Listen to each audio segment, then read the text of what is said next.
Dati akong nasa tuktok ng mundo ng pagluluto. Isang walang katulad na astig at magandang kusinera.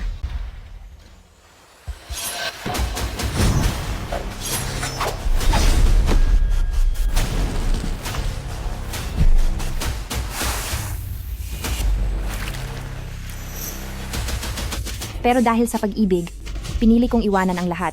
Itinago ko ang aking pagkatao at naging isang simpleng may bahay na lang. Ngayon, ang kumpanya ng asawa ko ay kailangan ng isang mahusay na kusinera. Oras na para magpakita ako at sabihin sa kanya kung sino talaga ako. Para tulungan siya at bigyan ng buong suporta. Exun Feng. Hindi mo ba alam na nitong mga nakaraang araw ay naghahanap ako ng magaling na kusinera? Hindi mo ba nakikitang punong-puno na ako ng galit? Ano na naman ba ang ginagawa mo rito sa bahay?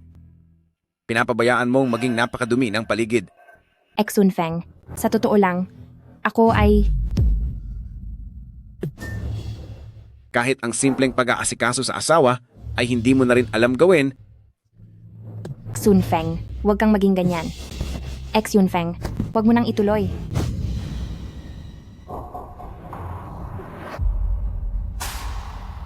Kung sana'y katulad ka ni Ye Qingwu na kahit kalahati man lang ng talino niya, hindi sana ang anak natin ay nagpupumilit na siya ang maging ina niya. Ayaw na nga niyang umuwi rito sa bahay. Ang 7 taon ng kasal at sakripisyo ay isa lamang nakakaawang biro at panloloko sa sarili.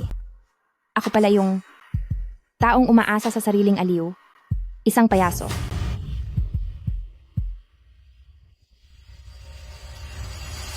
Mag-divorce na tayo.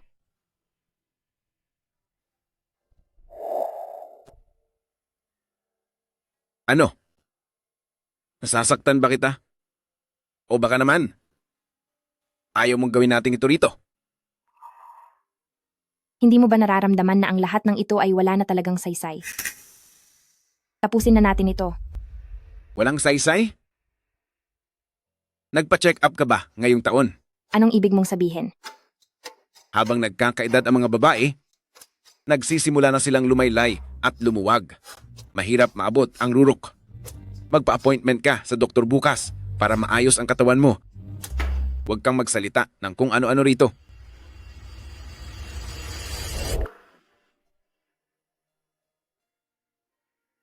Gusto sana kitang tulungan. Pagkatapos nating malampasan ang hirap na ito, saka tayo maghiwalay ng maayos. Mukhang nagkamali lang pala ako ng pinaglalaanan. Ipapaubaya ko na kayong 3 bilang pamilya.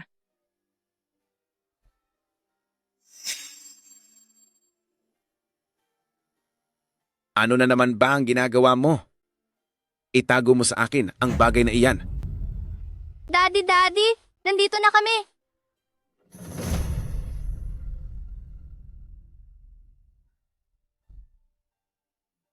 Daddy, gusto kong samahan mo ako. Matutulog ako kasama si Mami Yezi.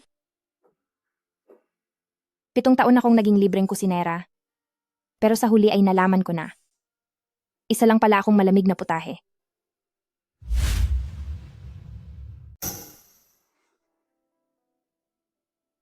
Walong taon ng kasal. Kahit kailan ay hindi mo tinanong ang sukat ko. Kung hindi masyadong malaki ay masyadong maliit. Lu Sunfeng, ang mga bagay na ibinigay mo sa akin, gaya mo mismo, ay hindi kailanman naging tugma sa akin.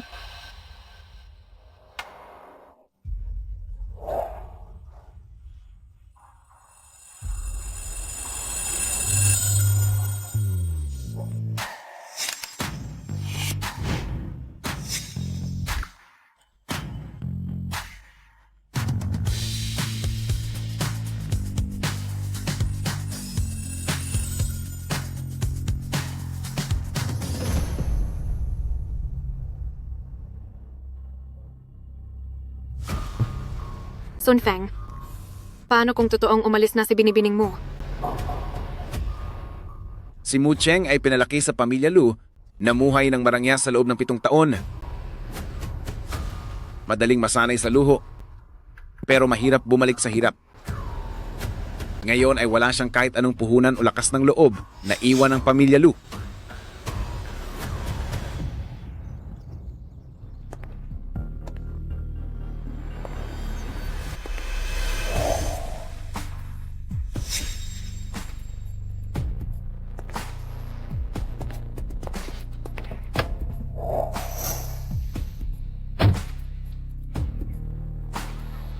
Dapat nang itapon ang panis na mantikilya. Ganoon din ang bulok na kasal. Mula ngayon, malaya na ako.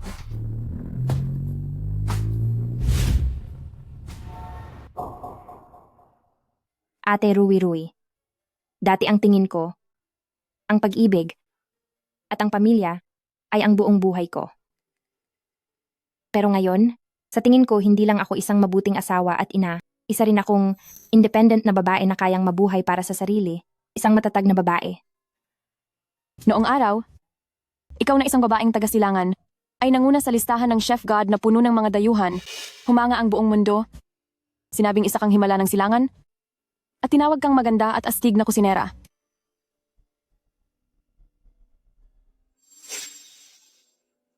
Dapat ay nagkaroon ka ng mas magandang kinabukasan.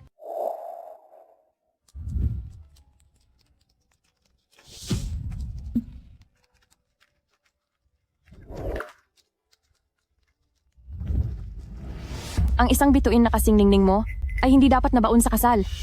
Isinilang ka para tumayo sa entablado. Hayaang ang mag-amang iyan na walang utang na loob ay magsisi na lang. Ate, sa tingin ko ang maganda at astig na kusinera ay oras na para magbalik. Sa tingin ko tagapaglutong mesa, oras na para bumalik ako. Gusto kong bawiin ang pagiging tagapaglutong mesa. Itutuloy ko ang maalamat at walang talong kuwento. Meron akong pinsan na sobrang pihikan sa pagkain. Plano niya lang na bumalik sa bansa para magbukas ng restaurant. Gusto mo bang subukan na pumunta muna sa kaniya? Kung may tagapaglutong mesa na tulad mo para sa kaniya, sa tingin ko, ay siguradong ito na ang sa buong buhay niya, ay pinakamalaking karangalan. Talaga ba? Siyempre naman. Sasabihin ko na sa kaniya ang magandang balitang ito ngayon. Jing Xuan, sa pagkakataong ito, huwag mo na itong palampasin muli. Mr. Shea, bilang pinakatanyag na nangunguna sa ibang bansa, matindi ang kompetisyon sa pagbabalik mo para sa Platinum 5-star restaurant, nakapili ka na ba ng punong kusinero para sa iyong shop para manguna sa lahat?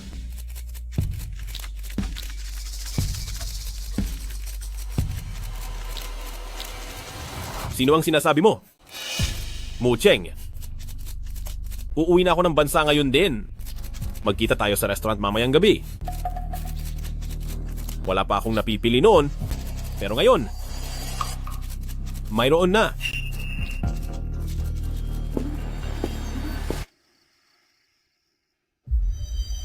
Bihira lang pumunta rito ang biyenan mo para kumain. Palamuti lang ba ang babaeng may-ari sa bahay na ito? Tama na iyan, ma. Kumain na lang tayo.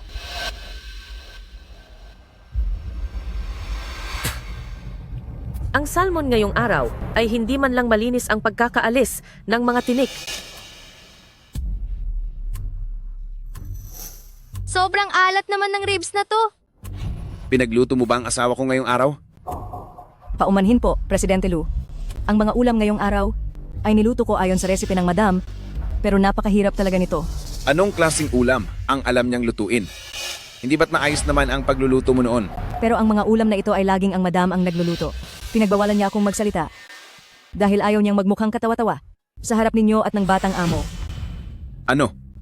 Ang mga ulam noon ay siya lahat ang nagluto? Opo,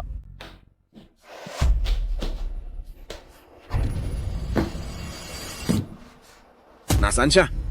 hindi. Ko rin po alam. Sabi po ni Ma'am ay ibigay ko raw sa inyo itong divorce agreement. Kusa na po siyang sumusuko sa kustodiya at wala na raw po kayong ugnayan sa isa't isa mula ngayon. Diyos ko, nagka-allergy si Yian. Sabihin mo sa kaniyang bumalik na siya agad dito.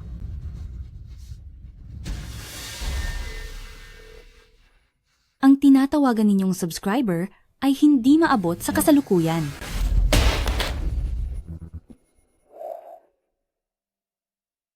Dati naman siyang nagkaka-allergy. pero hindi siya nagsusuka. Bakit ngayon ay naging ganito? Sino ang nagpakain sa kanya ng napakaraming sitsirya? Hindi niyo ba alam na sensitibo ang kaniyang tiyan? Kasi, pusabi ng batang amo ay wala na raw mag-aalaga sa kaniya at pagkatapos ay naging ganoon na. Tumahimik ka. Halo? Ang tinatawagan ninyong numero ay kasalukuyang nakapatay.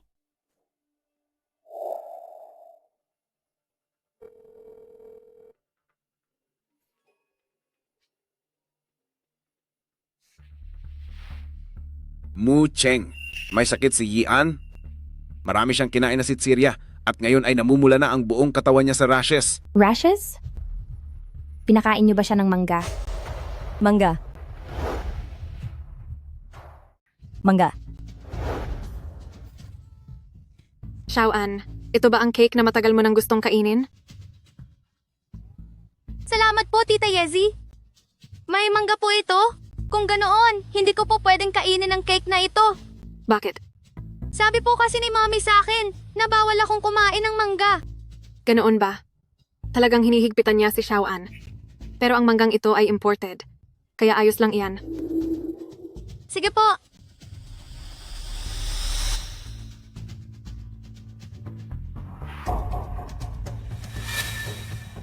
Ang sarap nito. Ginoong Lu Xunfeng. Ilang beses ko na bang sinabi sa iyo na may allergy siya sa mangga? Talagang hindi kayo nakikinig. Hahanapan ko siya ng gamot sa allergy ngayon din. Walang silbi ang gamot sa allergy. Doon sa listahan ng mga recipe na iniwan ko sa bahay ay may mga nakasulat doon na lunas na pagkain. Subukan nyo itong tingnan. Sige.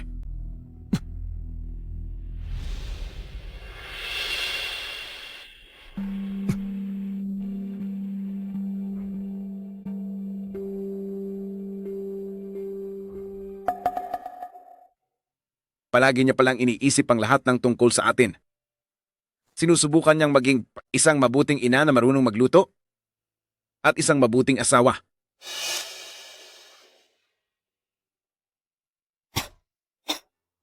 Mommy! Yean, Gusto ko si Mommy! Mommy! Gusto ko si Mommy!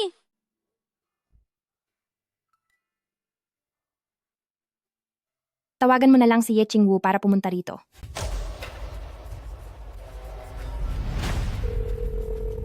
Hello? ikaw ang tinatawag niya. Anong kinalaman ni Ye Qingwu rito?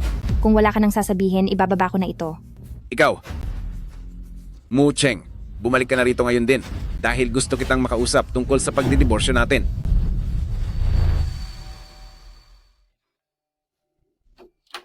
Mu Cheng, bakit ngayon ka lang? Xunfeng, bukas na ang komite ng pagpili ng antas ng bituin. Nagdala ako ng mga dokumento para mapag-aralan natin ng maaga. Sige, Mucheng, umalis ka na. Bakit ka pa kailangang bumalik? pumunta ka muna sa kwarto ko at hintayin ako. Opo.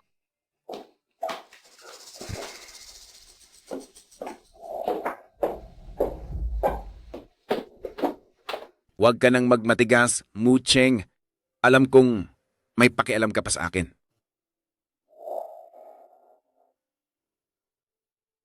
Yian, may masama pa ba sa pakiramdam mo? Sino nagsabi sa'yong bumalik ka? Hindi ba umalis ka na?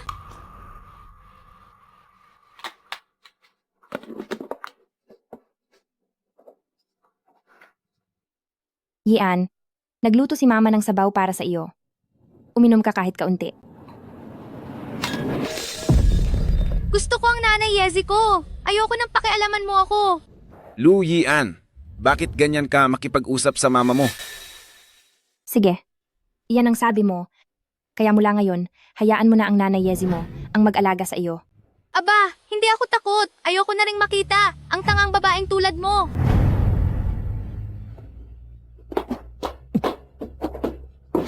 Mu Cheng, magpalit ka muna ng damit. Wag na. Napirmahan mo na ba ang kasunduan sa diborsyo?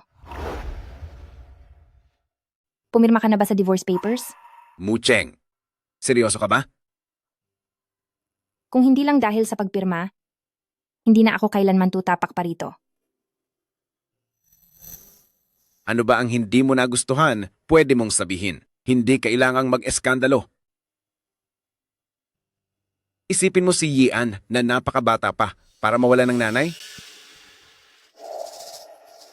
Ginoong Lu Xunfeng, huwag mo akong baliktarin dito. Linawin mo nga ang lahat. Sa loob ng bahay na ito, ang taong laging walang pasensya sa akin ay ikaw at ang paborito mong anak. Nagtiis ako ng maraming taon, pero ano ang kinalabasan? Tumanda na at kumupas ang ganda, nagmukhang madungis, namumuhay ako ng masahol pa kaysa sa katulong sa bahay na ito.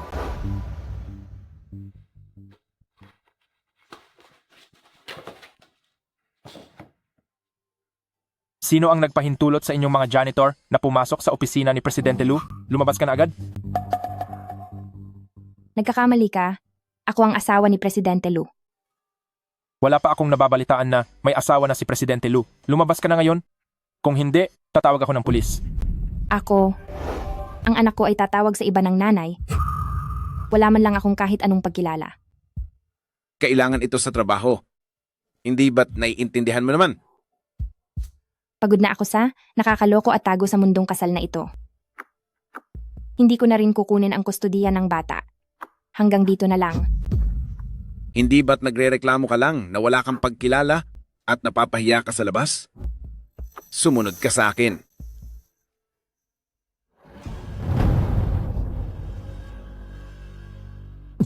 Bitawan mo ako.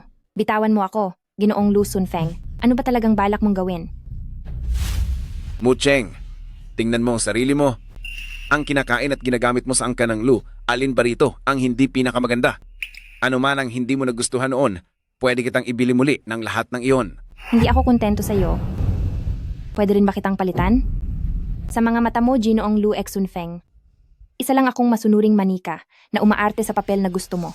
Kapag may problema, hindi ka tumitingin sa sarili mo para maghanap ng dahilan, sa halip ay iniisip mong lahat ay mali ko at problema ko. Hindi ba sinabi ko na sa iyo? Sabihin mo sa akin kung may pagkakamali ako. Huli na ang lahat. Mucheng, sa tingin mo ba, sa edad mong iyan, na walang karanasan sa trabaho pagkatapos ng graduation, may kukuha ba sa iyo? Wala. Maibibigay ng angkan ng Lu ang lahat ng gusto mo. Ang pagmamahal na iyan, kaya ko rin namang ibigay sa iyo paminsan-paminasan. Hindi kailangang makipaghiwalay, naiintindihan mo ba? Presidente Lu, hindi mo lang gustong makuha ng libre ang dangal ko. Pati ang kabataan ko ay gusto mo ring nakawin. Wala na tayong dapat pag-usapan pa. Kung ganoon ay wag na tayong magsalita. Hindi ba pakiramdam mo ay masyadong boring ang buhay at kailangan ng bagong thrill? Ginoong Lu Xunfeng, kung magpapatuloy ka sa ganito, siguradong idedemanda kita. Xunfeng, bitawan mo ako. Xunfeng. Nag-aaway ba kayo?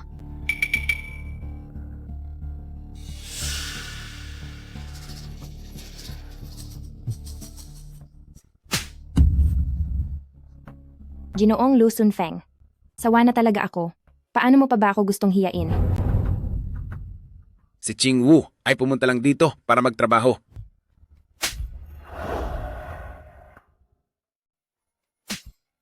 Ito ba ang sinasabi ninyong para magtrabaho? Nakaka-excite naman talaga.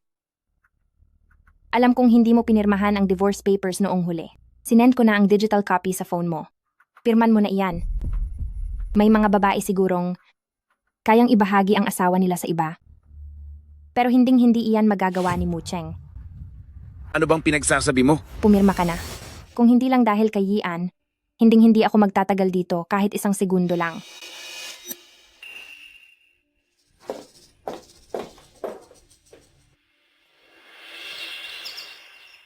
Tita Yezi?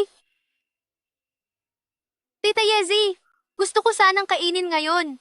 Ang iyong nanalo ng Best Michelin Award na Bear-shaped fried eggs. 3 ang gusto ko. Ikaw, ako, at si Daddy.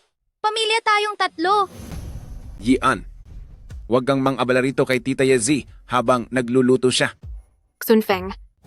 Ito ang natutunan ko sa ibang bansa na modified version ng Western-style mapo tofu. Mas sosyal ito kaysa sa tradisyonal na Chinese style. Kabisado ko na ang paraan ng pagluluto nito.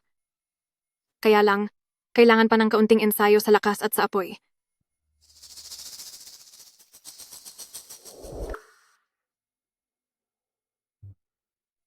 Masarap nga ang lasa. Ay, nandito rin pala si Binibining mo. Baka gusto mong tumulong at tumingin dito, Binibining mo.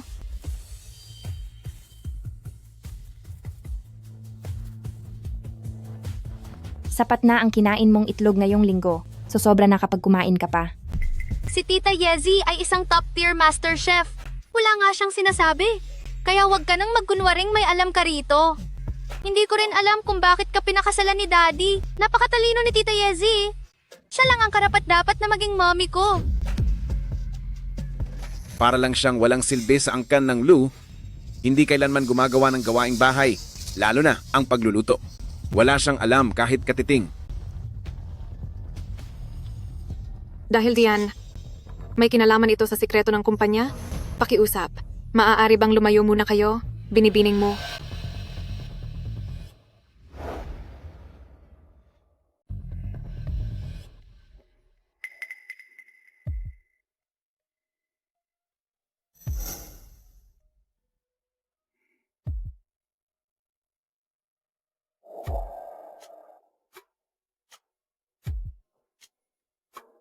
Sa lutong Chino, ang mahalaga ay ang tamang kontrol sa apoy.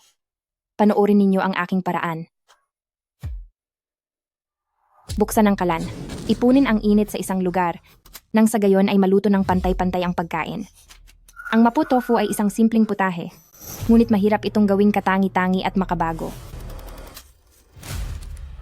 Dahil matabang ang tofu, kaya dapat na ang sarsa ng bean paste ay manuot ng husto sa loob ng bawat piraso. Sa huli ay uukitan ito ng tradisyonal na disenyo. Dapat ay mabusisi, mabilis, matatag at tumpak. Pagkatapos ay ibuhos ang sarsa ng baka sa ibabaw ng tofu upang mas lalong lumabas ang bango nito. Ang pinakaimportante sa lahat ay huwag kalimutan ang pinagmulan nito. Ang mapo tofu ay kabilang sa pagkaing Sichuan, bukod sa pangingimay ng dila, ay ang anghang nito. Kailangan gumamit ng pinakamataas na uri ng pamintang dahong pao. 3 butil lang mula sa pinakataas ang kukunin. Ang bersyong binago para sa ibang bansa, sinasabi nilang binago nila ito, pero ang totoo ay inayon lang nila ito sa kanilang paraan ng pagkain. Ang malamig na tofu at sarsa ay maglalabas lamang ng malansang amoy. Kahit sa tekstura nito, o maging sa itsura, kung ikukumpara sa paraang Chino, ay talagang napakalayo ng pagkakaiba. Sa huli, ang mapo tofu ay dapat kainin habang mainit pa para malasahan ang tunay na sarap. Ang tofu na lumamig na ng husto ay nakakangilo na pati ang mga tira nito. Paano ka natutong magluto? Papa, masyadong magarbo ang hitsura ng ginawa niya. Makakain ba ang niluto niya? Huwag mong sayangin ang paghihirap ni Tita Yezi. Naiinggit lang siya sa galing magluto ni Tita Yezi, kaya nagpapanggap siyang magaling dito. Nagpakasal si Binibining mo sa angkan ng Lu, lumaking nakahiga sa luho, at hindi kailanman nagluto. Kung makakain ba ang luto mo, ay isa itong malaking katanungan. Nagpapakitang gilas ka lang sa sandaling ito, pero sa huli ay si Sun Feng at ang bata lang ang mapapahamak. Karapat-dapat ka pa bang maging isang ina?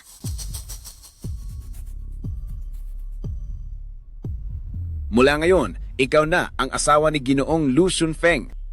Hindi ko kailangan na maglaba ka o magluto. Kailangan mo lang manatili sa tabi ko at panatag na maging Mrs. Lu.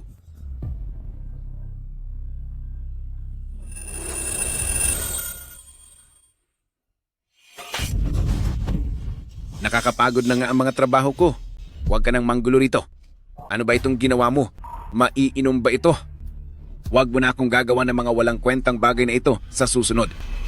Labas. 12 taon bago ko naintindihan na ang pangako ng isang lalaki sa sandaling bitawan lang ito ay totoo. Ginoong Lu Shunfeng, kapag napirmahan na ang kasunduan sa diborsyo, pakibigay agad sa akin. Binibining mo, hindi kaya dahil sa akin ito? Nagkakamali ka ng akala. Mami, bakit ka nagagalit kay Tita Yezi ng ganito kaaga? Hindi ba't ayaw mong nakikialam ako? Mabuti pa. Siya na ang maging ina mo simula ngayon.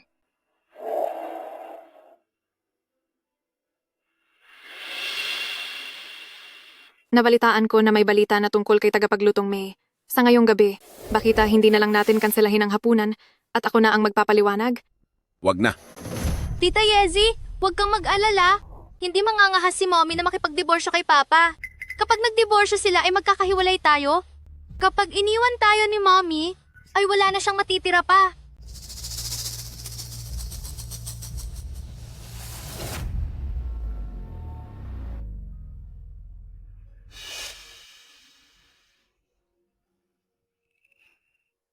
Sun Feng, misteryoso na noon pa man si tagapaglutong Mesa at ngayong maraming taon na siyang nagretiro, ang posibilidad na mahanap siya ay mas mababa pa. Pero nagtapos din naman ako sa kolehiyo ng Royal Blue Ribbon Chris. Siguradong makukuha ko ang Platinum 5-star rating na ito. Pero dahil nandito siya, 100% ang pagkakataon nating manalo. Sun Feng, hindi pa ba bumabalik si binibining mo? Kung ganito lang siya, naiiwan ka at si Xiao An, napaka-irresponsable naman niya.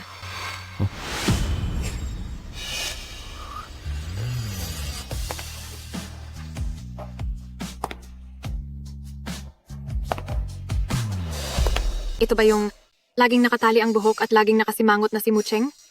Nagparetoke ba siya? Nag-ayos talaga siya ng ganito kaganda para siguro humingi ng tawad sa akin, di ba?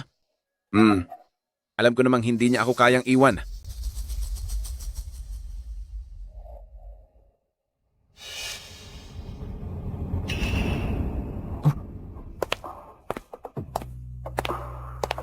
Kumusta? Ako si Mu Cheng. Kumusta po? Binibining mo. Kumusta? Binibining mo. Tuloy po kayo? Mu Cheng, lakas ng loob mong baliwalain ako? Sun Feng, kumalma ka lang. Malapit na ang ebalwasyon. At hindi dapat makaapekto ang kahit anong maliit na bagay sa reputasyon ng kumpanya.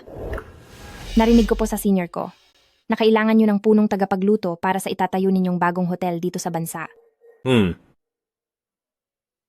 Dahil sa pagreretiro ko nitong mga nakaraang taon, ay wala akong bagong nagawa. Pero pagdating sa pagluluto ay huwag kayong mag-alala. Dahil mahusay pa rin ang kakayahan ko.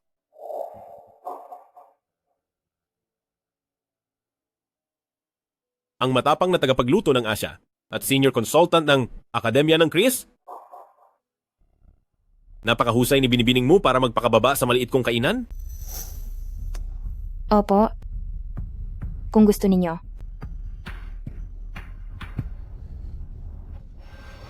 Siyempre naman. Ipagpaumanhin niyo po.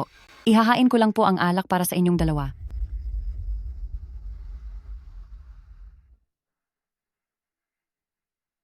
Maligayang pagdating binibining mo para sa ating pagtutulungan.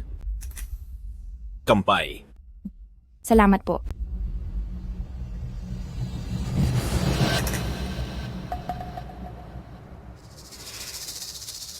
Bilang isang profesional na star-rated hotel, wala ba kayong pagsasanay sa pagdikant ng alak? Pasensya na po, sir. Nagmamadali lang po ako kanina. Kaya medyo napalakas ang kilos ko. Hindi ko po sinasadya. Pasensya na po. Patawad po talaga. Salamat sa iyo. Ang mood ko ngayong araw ay kasing sama na ng alak na ito. Ito ang unang beses na makakasalo ko siya sa hapunan. Maayos sana ang lahat, pero ngayon ay nasira na ng buwisit na alak na ito. Sir, ang boteng ito ng kangding ay katumbas ng ilang buwang suweldo ko. Wala po. Wala talaga akong pambayad para palitan ito ng bago.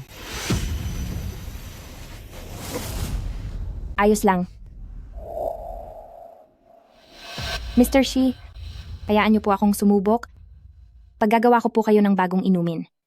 Ikaw, mismo ang gagawa nito?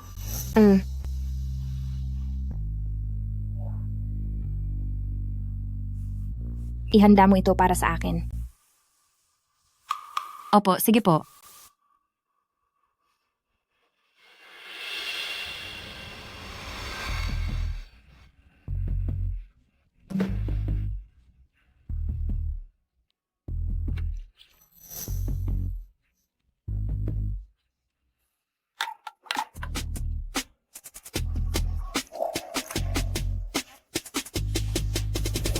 Mr. She, maaari bang makisindi? Oh. Karangalan ko.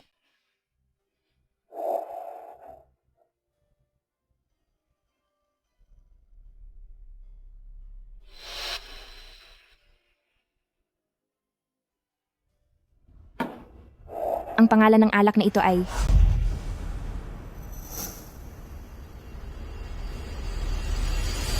Liwanag ng Kahel.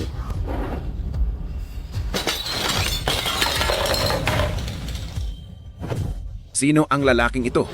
Bakit ka kumakain kasama niya ng mag-isa? Sino ang lalaking ito? Bakit ka nakikipag-date sa kanya ng mag-isa?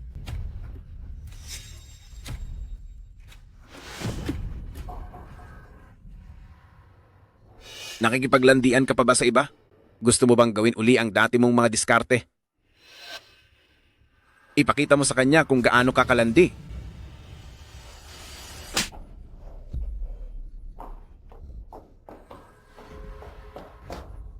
Mucheng, nababaliw ka na ba? Bakit hindi ko napansin noon?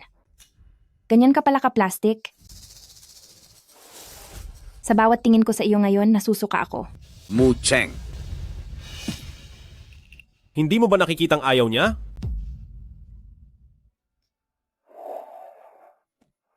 Sunfeng, maraming nakatingin sa atin. Huwag mong hayaang masayang ang lahat ng pinaghirapan natin.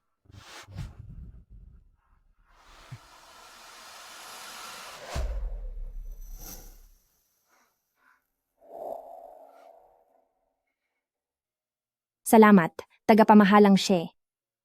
Salamat sa pagtulong sa akin kanina.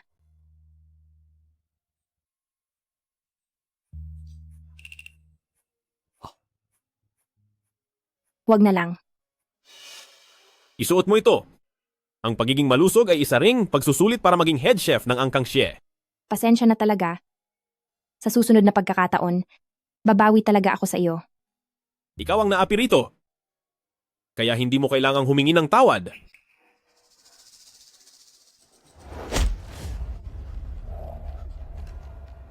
Ang bunsong amo ng pamilyang Xie, bakit isang matabang patay ang itsura? Ganito nakataba pero kumakain pa rin? Hoy, ang video ng pambubuli ninyo kanina ay nai-record ko na. Kung hindi pa kayo aalis, isusumbong ko kayo sa guro. Naku, nandyan na ang guro. Takot na takot naman kami. Kumusta? Ako si Mucheng. Tamang-tama at gusto ko ang pagluluto. Ganito na lang, ikaw na ang magiging tagatikim ko mula ngayon. Kailangan ko ang tulong mo para manalo sa pagpili ng platinum na 5 bituin. May kinalaman ito sa kumpanya at sa pagbaba ng star rating nito. Kakarating lang ni Ching Wu sa bansa at mas pamilyar siya sa ganitong uri ng negosyo. Payag ako. Handa akong sumama sa iyo para makuha ang promosyon sa pagpiling ito. Kahit na ang kalaban mo ay ang dati mong asawa? Hinding-hindi ako magpapaubaya.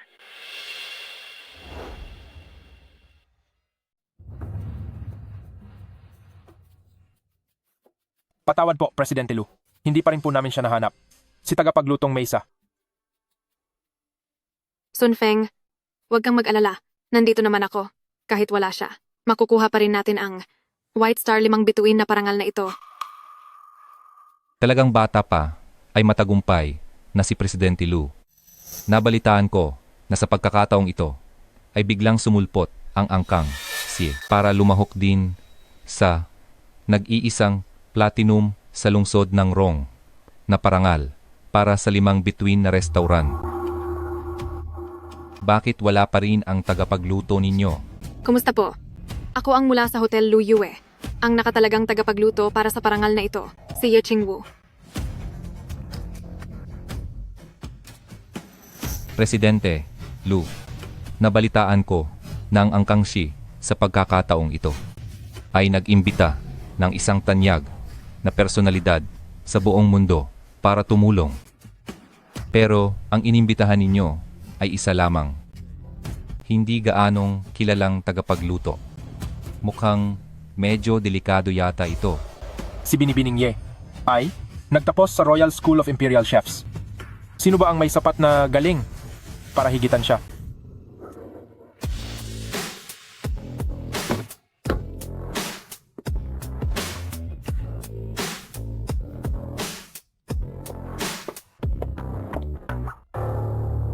Ang hakbang na ito ni Presidente Lu ay isang pagkakamali. Talaga kayang nakuha ng Angkang Xie Si tagapaglutong Mesa? Hindi maaari. Hinding-hindi ito mangyayari. Nagkaroon na ako ng pagkakataong matikman ang mga tirang pagkain na niluto ni tagapaglutong Mesa. Ang mapotofu na iyon ay may pagkakahawig sa luto ng pamilya ni Presidente Lu. Iyon ay simpleng laro-laro lang ng aking asawa. Hindi iyon maikukumpara kay tagapaglutong Mesa. Dumating na ang presidente ng Angkang Xie.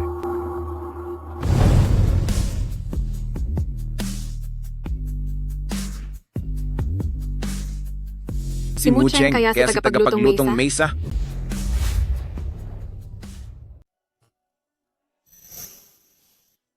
Sino ang gwapong lalaki at magandang babaeng iyon? Napakaganda ng kanilang tindig. Bagay na bagay sila. Nagkakamali po kayong lahat.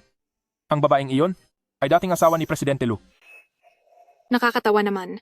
Inisip ko pa naman na ang losyang na si Mu Cheng ay ang astig at magandang kusinera. Sun Feng, kakadiborsyo nyo lang ni Binibining mo? At hindi na siya makapaghintay na magpakitang gilas sa publiko? Binibining mo, anong klaseng laro ba ang ginagawa mo? Para makuha ang atensyon ni Sun Feng? Dinala mo siya rito sa okasyong ito ngayon para ipagmalaki siya sa harap ko. Masyado namang bilib sa sarili si Presidente Lu. May mahalaga akong sadya kaya ako narito. Pupunta ka sa pagpili ng antas ng bituin? Ang pagpili ng platinum na 5 bituin ay para lamang sa mga pinakamagaling sa industriya. Balak mo bang ipakain ang luto mo sa lahat para sumakit ang tiyan nila at tuluyang masira ang sarili mong reputasyon? Kung ang taong gaya mo ay nakakasali, bakit hindi ako pwede? Ikaw, Mu Cheng, wala ka bang pinag-aralan? Mag-sorry ka na ngayon din. Kalokohan. Anong karapatan mong utusan ako? Mu Cheng, ako ang asawa mo. Dating asawa. Salamat.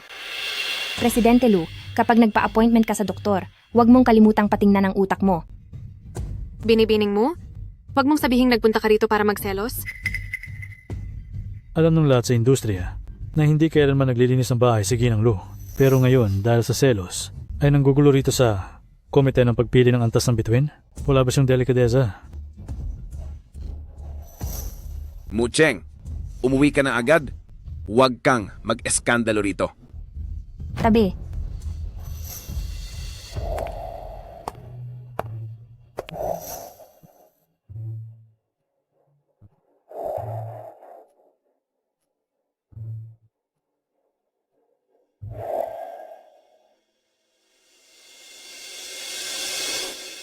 Binibining mo?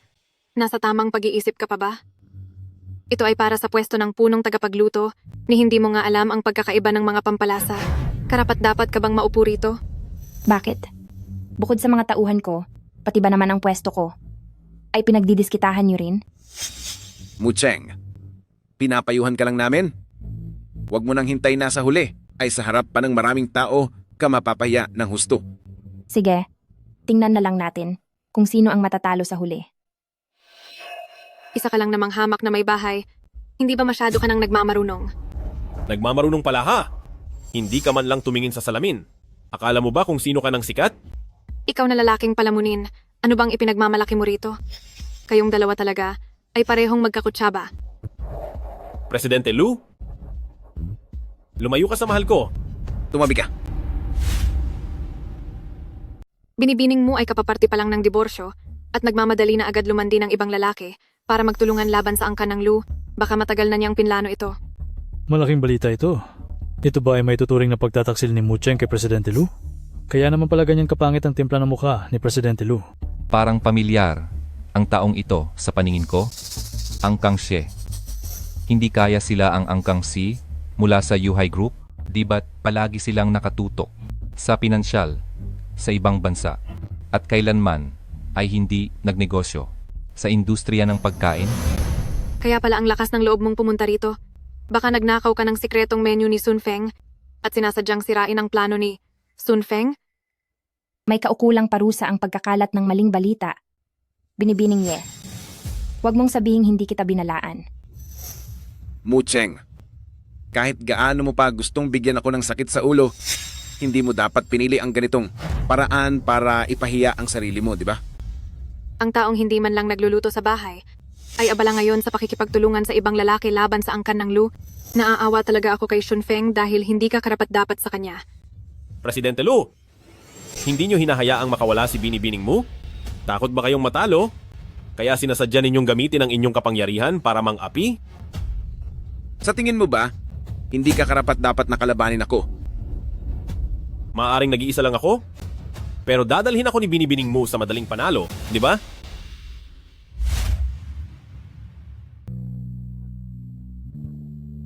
Hayaan mo na, Xunfeng. Mas mahalaga ang ating kailangang gawin.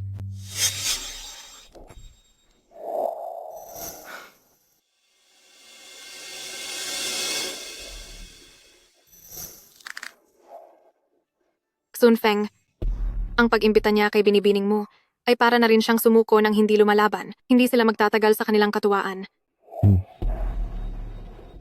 Narito na ang mag-asawang Zhao.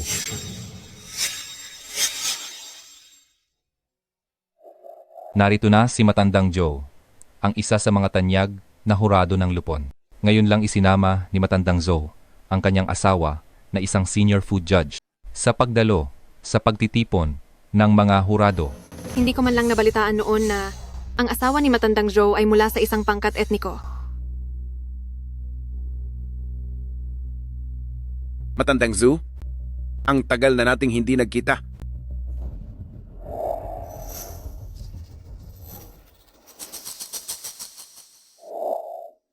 Matandang Joe, Ginang Joe, ito ay maliit na regalo mula sa akin bilang paunang pagbati bago ang kompetisyon.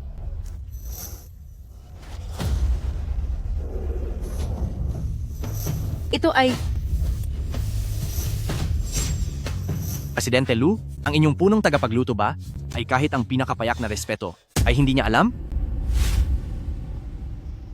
Hindi mo ba alam ang kahit pinaka-basic na paggalang? Si Matandang Ginang Zhao ay mula sa panlabas na teritoryo. Hindi ba sinabi mo na naintindihan mo na ang lahat? Nagkamali ako ng nakuha kaninang umaga. Patawad, Xunfeng. Binigyan mo ng pastry na may bulaklak at ham si Matandang Ginang Zhu na isa itong malaking bawal. Ngayon ay nawalan ka na ng kwalifikasyon bilang head chef sa star rating selection. Ayos lang. Kulang lang talaga sa personal na kakayahan. Kaya, naiintindihan ko.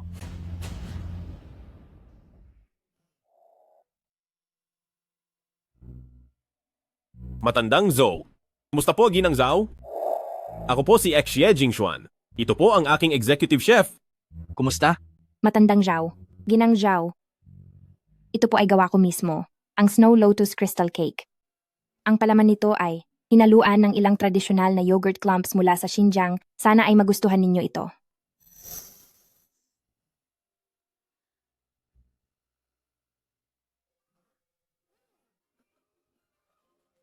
Napakamaalalahanin mo naman. Kay gandang cake naman nito, masarap din ang lasa. Matagal ko na talagang kinasasabikan ang lasa ng aking bayan at ang Snow Lotus. Maaari mo ba akong turuan? Siyempre naman po, walang problema. Salamat po at nagustuhan ninyo. Kung may hindi po tama sa lasa o sa kahit ano, maaari ko pong palitan ng recipe. Sige, mabuti. Salamat.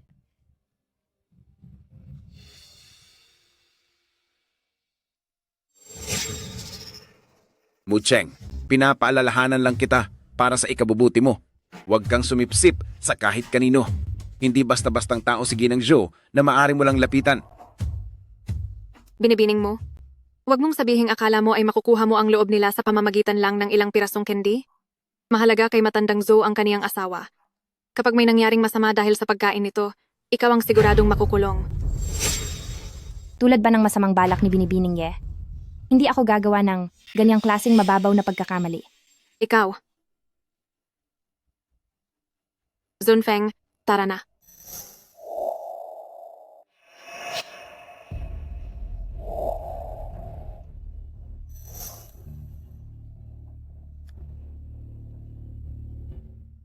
Xunfeng, masyado lang akong kinabahan kanina.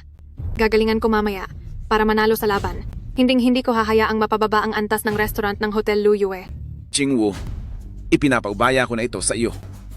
Kailangang manalo tayo. Oo. Paano ako matatalo sa isang taong hindi man lang nagluluto? Mucheng, humanda ka sa akin.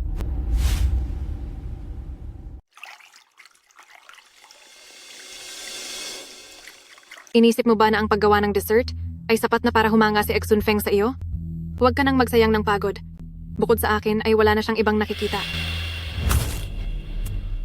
Puro ka lang naman pakulo, para kanino ba ang pagpapakitang tao mong iyan? Binibining Ye.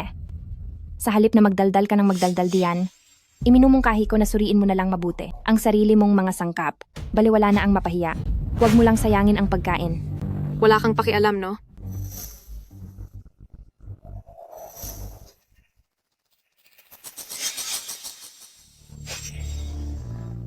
Hindi lang si Xun Feng ang palaging nagtatanggol sa akin, pati na rin si Xiao An. Gaya nga ng sabi nila, para makuha ang puso ng isang lalaki, dapat mong makuha ang kanyang sikmura. Sayang at 7 taon mong sinayang ang panahon.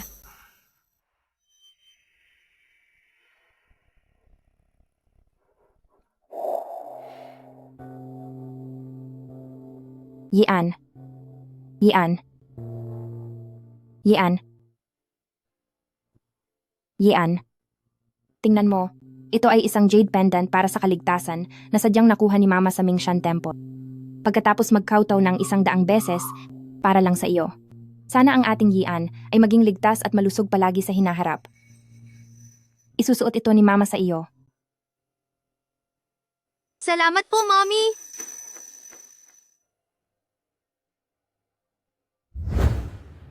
Sobra lang talaga ang pagkagusto ni Xiao An sa akin.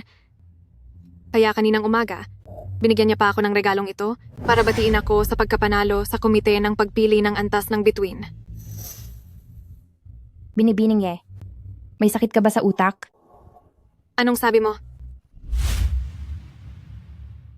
Anong sinabi mo? Hindi ba dahil hindi ka magkaanak? Kaya pinupuntirya mo ang anak ng iba?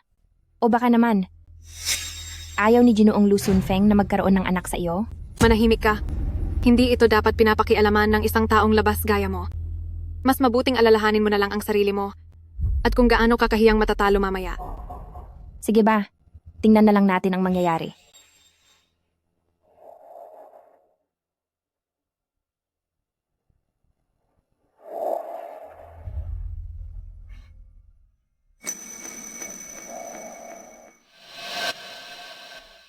Bakit mo kinuha si Mucheng para makipagtulungan sa iyo?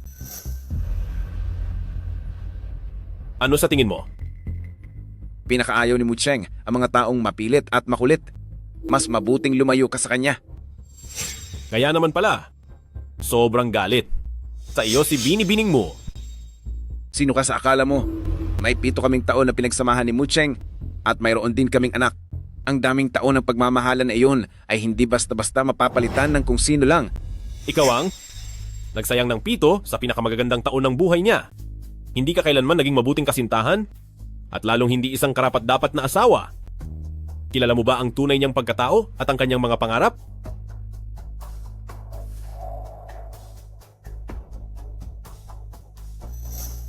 Pero ako, alam ko.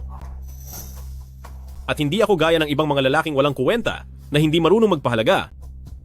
Ituturing ko siyang isang napakahalagang kayamanan. Nananaginip ka ng gising. Kahit iwanan ako ni Mucheng, hindi ka pa rin niya pipiliin.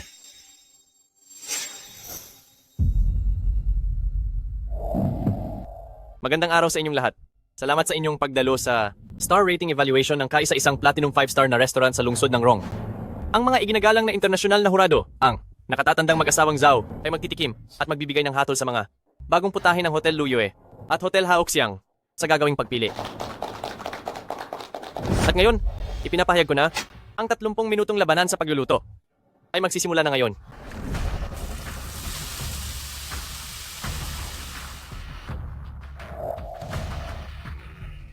Napakagaling. Hindi nga nagkamali. Si Binibining Ye ang pinakamahusay na chef na Ang Kang Lu.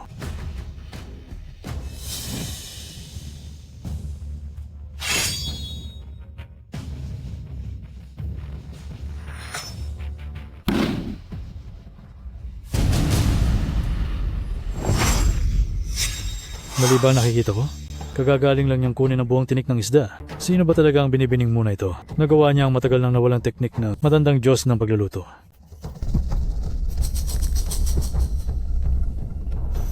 Mucheng, ano pa bang mga sorpresa ang hindi ko alam tungkol sa iyo?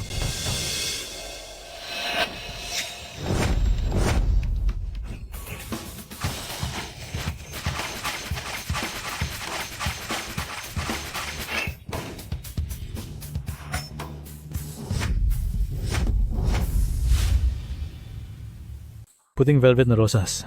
Ito ang espesyalidad ng mga nakarang tagapaglutong mesa. Hindi ko akalain na naperpekto ni Binibining Ye ang teknik na ito. Ang rosas na ito ay maputi at makinang.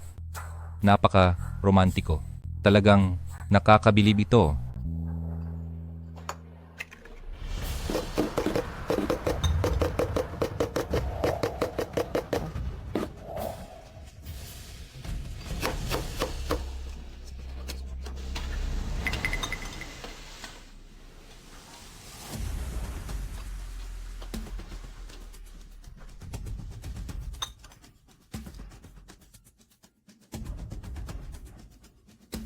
Ang galing ng teknik na ito. Professional talaga. Mukhang napakaganda nito. Kitang-kita na isa siyang dalubhasang kusinero. Napakahusay talaga. Mukhang hindi gaanong marunong si Binibining mo sa mga simpleng luto na ito. Tiyak na hindi niya matatalo si Binibining Ye.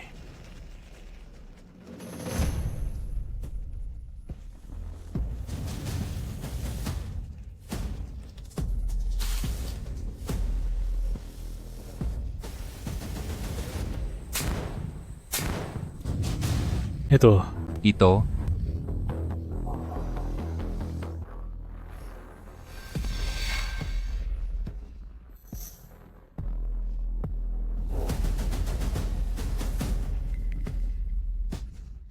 Walang apoy?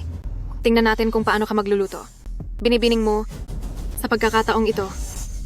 Tapos ka na. Bakit may usok? Sa ganitong kritikal na sandali, bakit pa siya nagkamali? Nakita kong binalot ni Binibining mo ang isda sa breadcrumbs. Kailangang iprito ang putahing ito. Si Jingswan, nagsalita ka ng napakaganda at sinabing mahalaga siya sa iyo.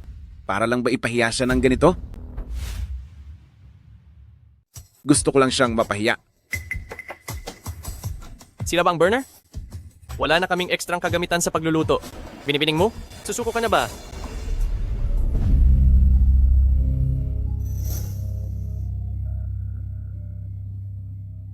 Ayos lang. May paraan ako.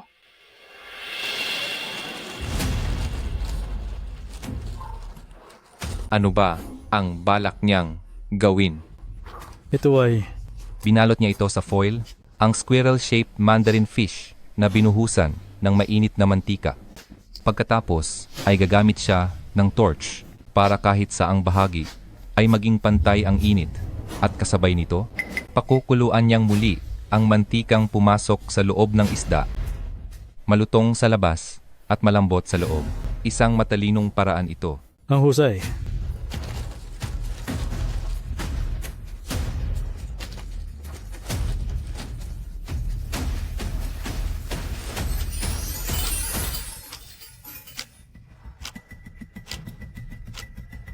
Isang payaso. Kahit may apoy ka pa ngayon, huli na ang lahat.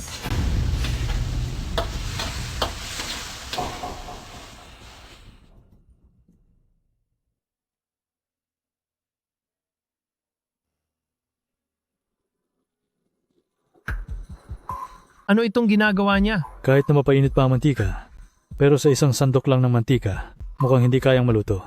Ang squirrel-shaped mandarin fish.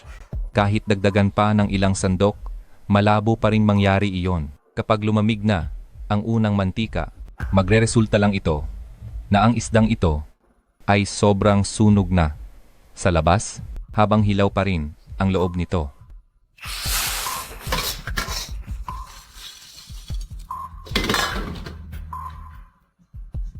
Tapos na ang angkang Lu.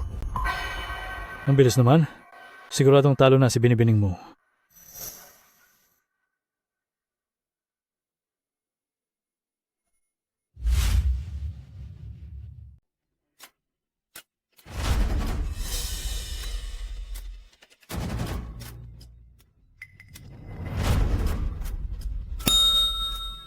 Natapos na ang angkang She.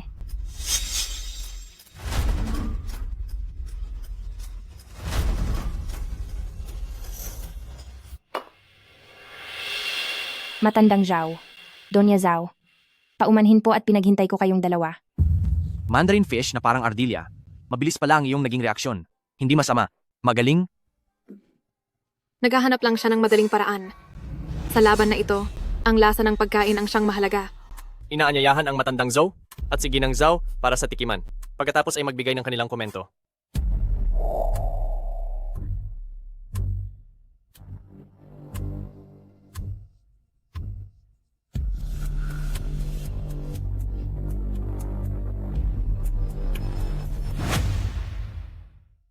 Mabango, malutong, kay lutong. Ganoon ba talaga kataas ang papuri niya? Ang lupit naman. Mukhang siguradong panalo na ito, hindi ba? Ang kapal ng tuyong baka na ito ay saktong-sakto sa panlasa. Subalit, masyadong maraming pampalasa ang inilagay na siyang nag-alis sa natural na lasa ng putahing ito.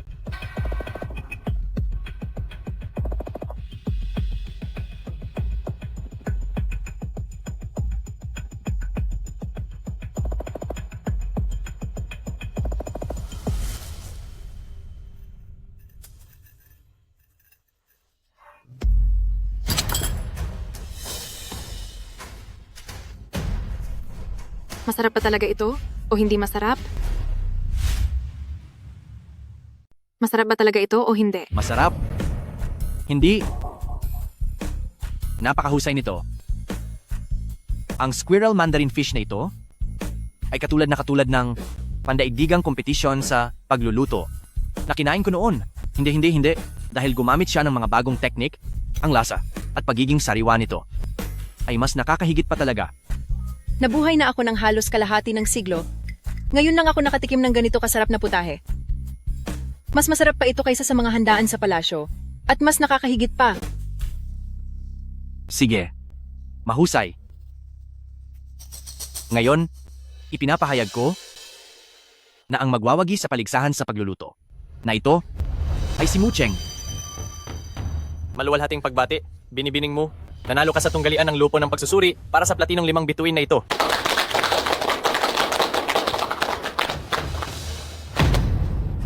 Imposible. Hinding-hindi ito posible. Siya na hindi kailanman nagluluto, paano niya ako nagawang talunin?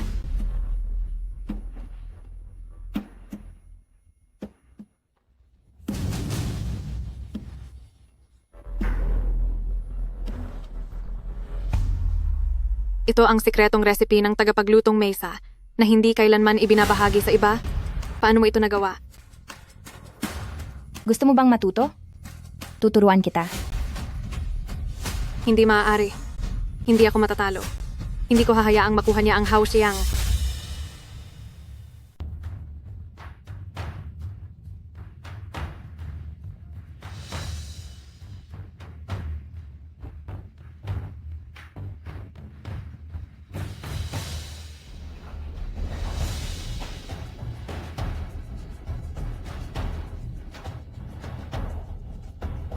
Binabati kita.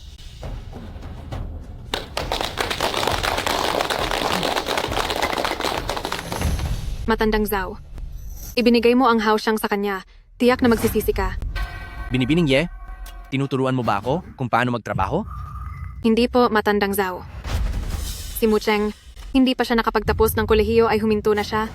Kahit ang mataas na sertipikasyon para sa pagluluto, ay wala siya. Para sa Platinum 5-star selection, karapat dapat ba talaga siya?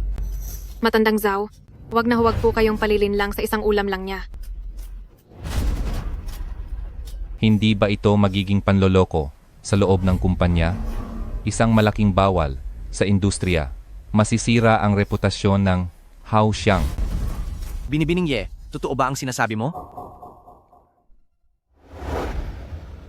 Papayag ka bang pakasalan ako? Gusto kitang pakasalan agad. 3 taon ko ng lihim na minamahal ang aking idolo. Hindi ko akalain na darating ang araw na mag-aalok siya ng kasal sa akin. Pwede mo ba akong hintayin hanggang sa makapagtapos ako? ang pinag-aralan ay hindi basehan sa pagkilala sa isang tao. Ang mahalagang tanong ay, Mucheng, papayag ka bang pakasalan ako?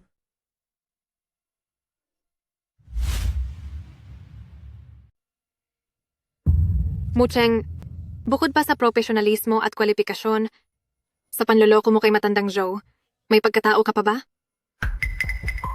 Mucheng, ikaw! Sun Feng, huwag mong sabihing ipagtatanggol mo na naman siya. Ang ginagawa niya ay nanggugulo sa patas na laban at mga batas ng industriyang ito. Sa pag-unlad ng lipunan ngayon, wala siyang karapatang sumali sa kompetisyong ito.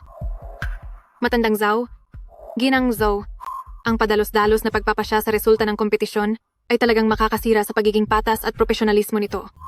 Tamang sinabi ni Binibining Ye. Anong industriya ba ngayon ang hindi nagpapahalaga sa pagiging profesional? Oo nga, tama iyan. Oo, totoo iyan. Tama nga. Mucheng, bago pa magsimula ang laban, sinabi ko na sa iyo, nahahantong ito sa ganitong sitwasyon. Pero pinilit mo pa rin maging matigas ang ulo. Bilang asawa mo, hindi kita magagawang konsentihin. Sa buong mundo, ikaw ang taong walang karapatang magsabi niyan. Ginoong Lu Sunfeng, hindi ko akalaing magiging ganito kakasama. Para kanino ba siya huminto sa pag-aaral? Para kanino ba niya ginawa ito? At bakit niya binitiwan ang kanyang pag-aaral? Ano ang karapatan mong tanungin ako tungkol diyan? Tama na.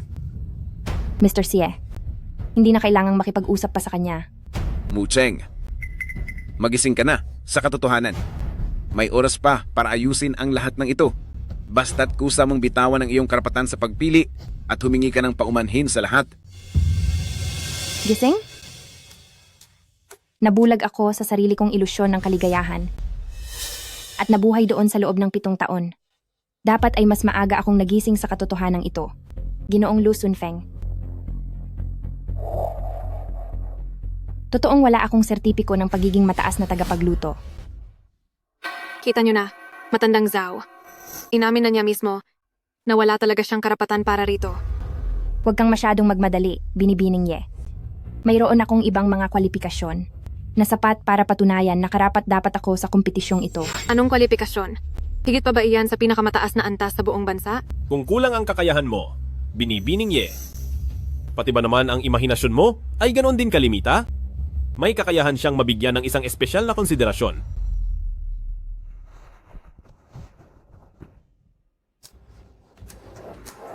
Maaari ninyong tingnan ang impormasyong nakapaloob dito. Sapat na itong magpapatunay na si Binibining mo ay may sapat na karapatan at kakayahan na tumayo sa harapan ninyo. Ang kampiyon ng pandaigdigang kompetisyon sa pagluluto at ang nakatatandang tagapayo ng Royal Chris Academy. Bakit hindi mo ito sinabi kailanman? Nanalo ka ba sa pandaigdigang kompetisyon sa pagluluto? Naaalala ko na ang Royal Chris Academy ay may kwalifikasyon para sa senior advisor na para lamang sa mga world-class na eksperto. Sa buong bansa, ang tagapaglutong mesa lang ang may ganyang antas. Kalokohan. Isang hamak na may bahay na hindi man lang lumalabas ng bahay. Akala mo ba ay ikaw ang tagapaglutong mesa? Ang talino mo. Sa wakas ay tumama ka rin. Binibining mo. Alam mo ba na ang pagkakaroon ng delusyon ay isa ring sakit? Ikaw ang tagapaglutong mesa? Kung gusto mong magpanggap, humanap ka naman ng hindi kilala ng buong bansa. Ang Royal Chris Academy ay ang pinakamagaling na paaralan sa pagluluto sa mundo. Nag-aral ako sa Amerika sa loob ng 3 taon. Nakakuha ng napakaraming parangal at sertipiko, pero nakapag-intern lang ako ng panandalian sa Chris. Sinasabi mong ikaw ang senior advisor ng Chris. Bakit hindi kita nakita sa mga kompetisyon o sa paaralan? Siguro, dahil hindi sapat ang antas mo. Ikaw. Mucheng, itigil mo na ang palabas na ito. Kung talagang kwalipikado ka, hindi ka lang dapat advisor, kundi isang guro na doon. Ginoong Lu Sunfeng. Ang dahilan kung bakit hindi ako naging ganoon. Hindi mo ba talaga alam? Hindi mo ba talaga alam?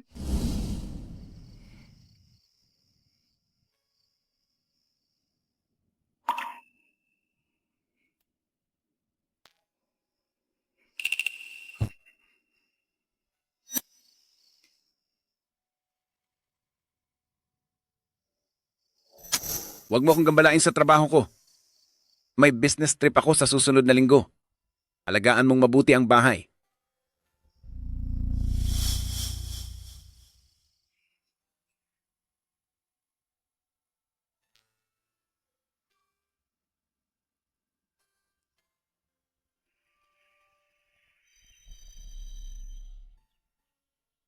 Anan, tulog pa rin?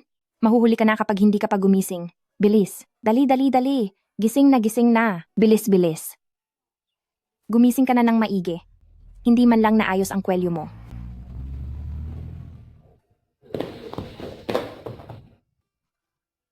Anan, Bakit ang gulo rito?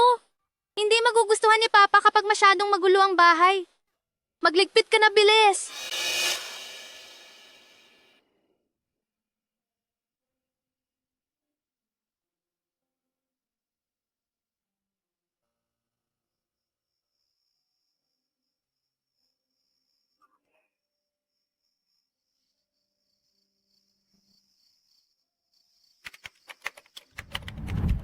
dahil hindi ako makawala sa paulit-ulit na gawaing bahay araw-araw. Palagi na lang akong umiikot sa inyong lahat sa angkan ng Lu mula bata hanggang matanda. Matandang Zhao, walang lisensya at lumalabag sa panuntunan si Binibining Mu gumagawa ng mga peking dokumento at sinasadyang sirain ang iyong ebalwasyon. Masyado nang malala ang ginawa niya, kaya pakiusap po, bawiin ninyo ang inyong pangako at paalisin sila. Peking dokumento? Hindi ba kayo natatakot? Nakasuhan namin kayo ng libelo? Presidente Lu, napakalupit mo ah.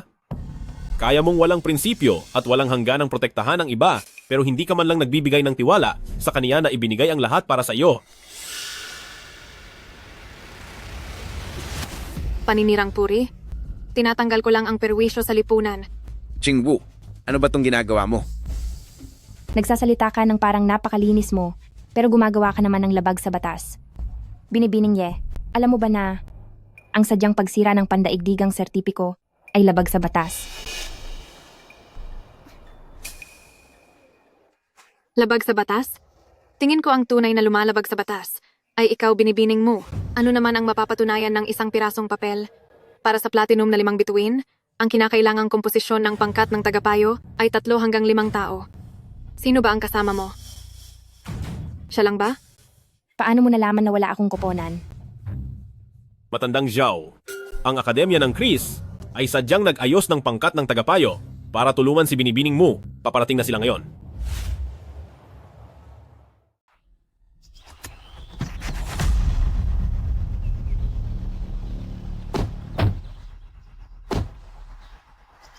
Malugod na tinatanggap ang Akademya ng Chris sa inyong pagbisita. Kayong 3 mangyaring sumunod sa akin.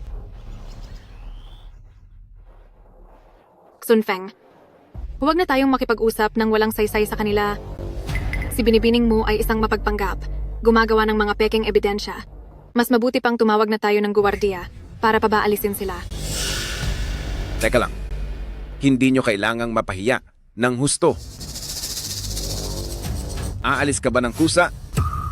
O hahayaan mong palayasin ka ng mga guwardiya? Alam mo na ang dapat mong gawin. Sa kompetisyong ito, nanalo ako ng patas at marangal nang walang anumang daya. Bakit ako makikinig sa inyo? Si Binibining Mu ay talagang napakakapal ng mukha. Itatanong ko na ngayon sa senyora ng aking akademya para tuluyan ka ng sumuko. Senyorang Ruirui, pasensya na. Naistorbo pa kita kahit na napaka-busy mo. Nakarating na ba kayo sa Hotel Haoxiang? Nasa Haoxiang na ba kayo? Hindi maaari? Si Mu Cheng ay naging parang ibong nakakulong sa angka ng Lu ng 7 taon. Kaya paano siyang magiging tagapaglutong mesa at maging pandaigdigang kampeon pa? Ate, nandito kayo sa Haoxiang. May kailangan po ba kayo? Siyempre, para dumalo sa komite ng parangal para sa platinong 5 bituin. Mag-usap na lang tayo mamaya kapag nagkita na tayo. Anong nangyayari? Shunfeng, nandito na ang mga makakatulong sa atin. Dahil nakikita kong kanina mo pa hinahanap si tagapaglutong Mesa, nakiusap ako sa ate ko sa akademya na tumulong. Akala ko noong una ay wala ng pag-asa, pero ang sabi lang ni ate, nandun na sila sa restaurant. Mabuti naman kung ganoon. Salamat sa paghihirap mo. Sunfeng, para sa iyo, baliwala lang ang kaunting paghihirap na ito. Kayo naman talaga itong mga nagpapanggap, di ba? Kami ang nag-imbita sa pangkat ng mga tagapayo. Binibining mo? Ang lakas talaga ng loob mo. Hindi ka man lang namumula habang nagsisinungaling. Ang kausap ko sa telepono kanina ay ang espesyal na gurong si Shirui mula sa Akademya ng Chris. Ako ang nakababata niyang kamag-aral, sabihin mo nga, bakit ka naman niya tutulungan? Mucheng, sa tingin ko ay hindi ka patapos sa panggugulo at pagpapakabaliw mo.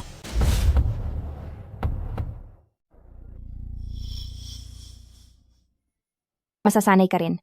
Bata pa lang ay magkakilala na kami. Magkasama naman kaming lumaki mula pagkabata. Binibining mo. Wala ring saysay kahit mainggit ka pa.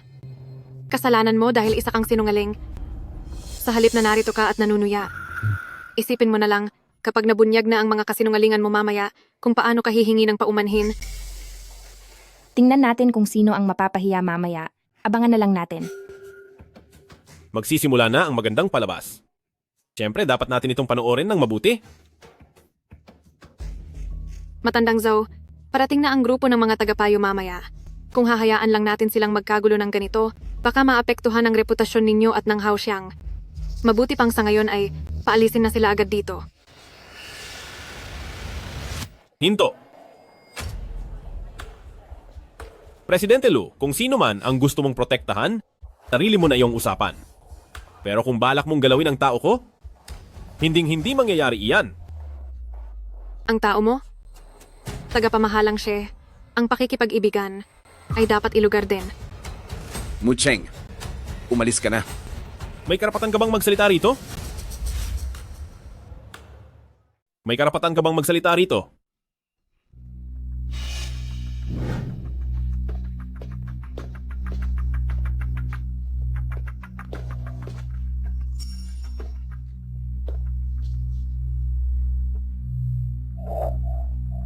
Senyorang Rui-Rui, bakit ang bilis ninyong dumating? Professor Mu, nandito na po kami. Senyorang Mandy, Senior Xuan, paano ninyo siya nakilala? At tinatawag niyo pa nga siyang Professor Mu? Chingwu, pumunta kami rito nang sinasadya para sumali sa advisory team ni Professor Mu. Pero, di ba kayo pumunta rito para tulungan ako? Bakit kayo sumali sa team niya? Nagpapatawa ka ba? Sa anong dahilan naman kami pupunta rito para sa iyo? Para ba sa mga grado mong laging bagsak o para sa palpak mong pagluluto? Jingwu, ikaw pala ang nagsisinungaling. Sunfeng, hindi ganoon iyon. Siguradong nakatanggap sila ng kung anong suhol para lang siraan ang pangalan ko. Siraan? Binibining Ye? Isa ka na ngang nasa tamang edad. Kailangan mong maging responsable sa iyong mga sinasabi. Totoo iyan. Kung hindi, dahil kay Senyorang Rui-Rui na nag-tutor sa iyo noon, paano mo pa matatawagan ang numero niya? Professor Mu, matagal na kitang talagang hinahangaan sa iyong galing sa pagluluto. Sa wakas ay nakita ko na rin ng personal ang tagapaglutong May sa ngayon. Professor Mu, asawa niyo po ba ito? Nitong mga nakaraang taon, dahil ibinuhos mo ang iyong buong puso sa pamilya at tinanggihan ang paanyaya ng kolehiyo, iyon pala ay para lang sa ganito kagwapo at kakisig na asawa? Oh Diyos ko, naniniwala na ulit ako sa pag-ibig. Ikaw talaga ang tagapaglutong Mesa? Pero malinaw namang... Malinaw na ano?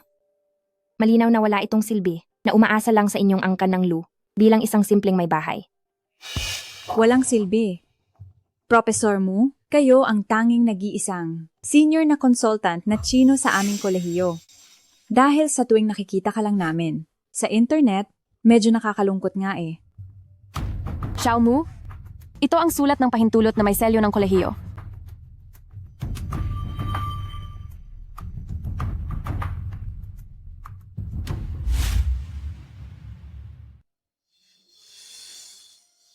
Matandang Zhao po.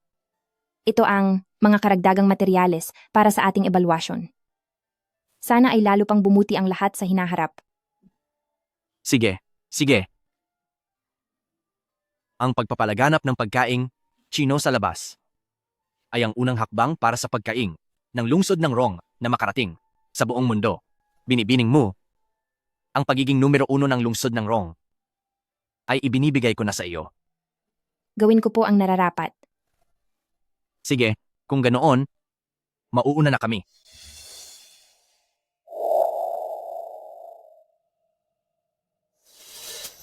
Loser! Mucheng, huwag kang basta-basta maniniwala kay She Jingxuan, hindi siya mabuting tao. Kung gusto mong magtrabaho, maaari kang pumunta sa Hotel Lu Yue. Aayusin ko ang lahat para sa iyo. Presidente Lu, huwag na po kayong magbiro. Huwag ninyong kakalimutan na ako at ang inyong angka ng Lu ay wala na pong anumang kaugnayan. Mucheng, ang buong angkan ng Lu ay hindi kailanman nagmaltrato sa iyo. Bakit mo nagawang pagtaksilan ako ng ganito? Sinabi ko na, handa akong baguhin ang anumang mali sa akin. Bibigyan kita ng isa pang pagkakataon. Ang mga nangyari sa nakaraan ay kalimutan na natin ng lubusan. Kung papayag kang bumalik sa angkan ng Lu kasama ko, ikaw pa rin ang magiging donya ng angkan ng Lu. Wala akong pakialam. Mucheng, akala mo ba ay napakagaling nyo na dahil lang nakakuha kayo ng 5 bituin? Isang restaurant lang iyan. Kung gusto itong sirain ng angkan ng Lu, napakadali lang nitong gawin para sa amin. Ginoong Lu Xunfeng, bukod sa paggamit ng kapangyarihan para manakit, ano pa ba ang kaya mong gawin? Kahit nasaan pa si Mucheng, tiyak na magniningning siya. Ang dumi na iniwan ng inyong angkan ng Lu, unti-unti ko itong lilinisin. Gusto mo ang Haoxiang, di ba? Bahala ka. Kunin mo kung kaya mo. Pero pagdating kay Mucheng, huwag mo na itong pangarapin. Mucheng, Chunfeng, susuko ka na lang ba ng ganoon? Kadali sa proyekto na inabot ng ilang buwan?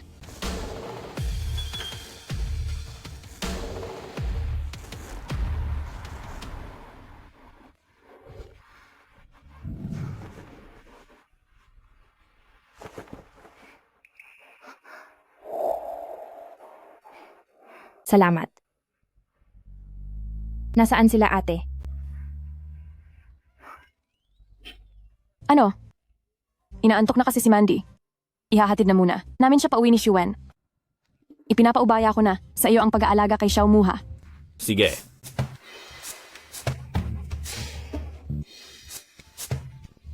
Bigla lang talaga. Bigla akong inantok. Kailangan ko nang bumalik para magpahinga. Paalam. Paalam, sobrang antok ko na talaga. Paalam. Binibining mo? Ihahatid na kita sa inyo. Xie Jingxuan. Tayo ba ay nagkita na dati? Oo. Nagkita na ba? Tayo dati? Oo. Pero,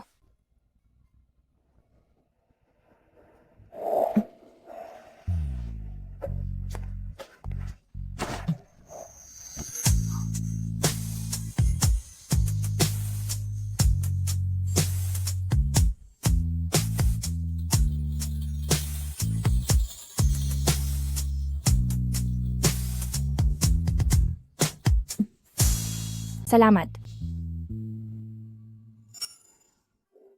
Tingin mo rin ba ay tanga ako? Hindi ba? Para sa isang taong hindi ako mahal, nagtiis ako sa loob ng 7 taon. Hindi ka tanga. Nasasaktan lang ako na sinaktan ka ng iba. Kung sana noong 8 taon ang nakalipas, ay mas maaga tayong nagkatagpo at naging kasing tapang mo. Kung 8 taon na ang nakakaraan, nagtagpo na tayo ng mas maaga. Katulad mo na walang kinatatakutan. Siguro tayong dalawa ay magiging magkaiba. Anong 8 taon? Hindi ko maintindihan. Mucheng. Sa totoo lang, noon pa man, gusto na kita.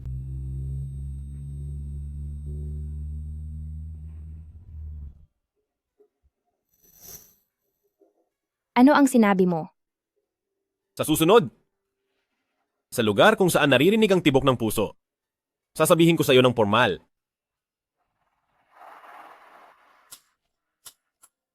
Sige. Tara na.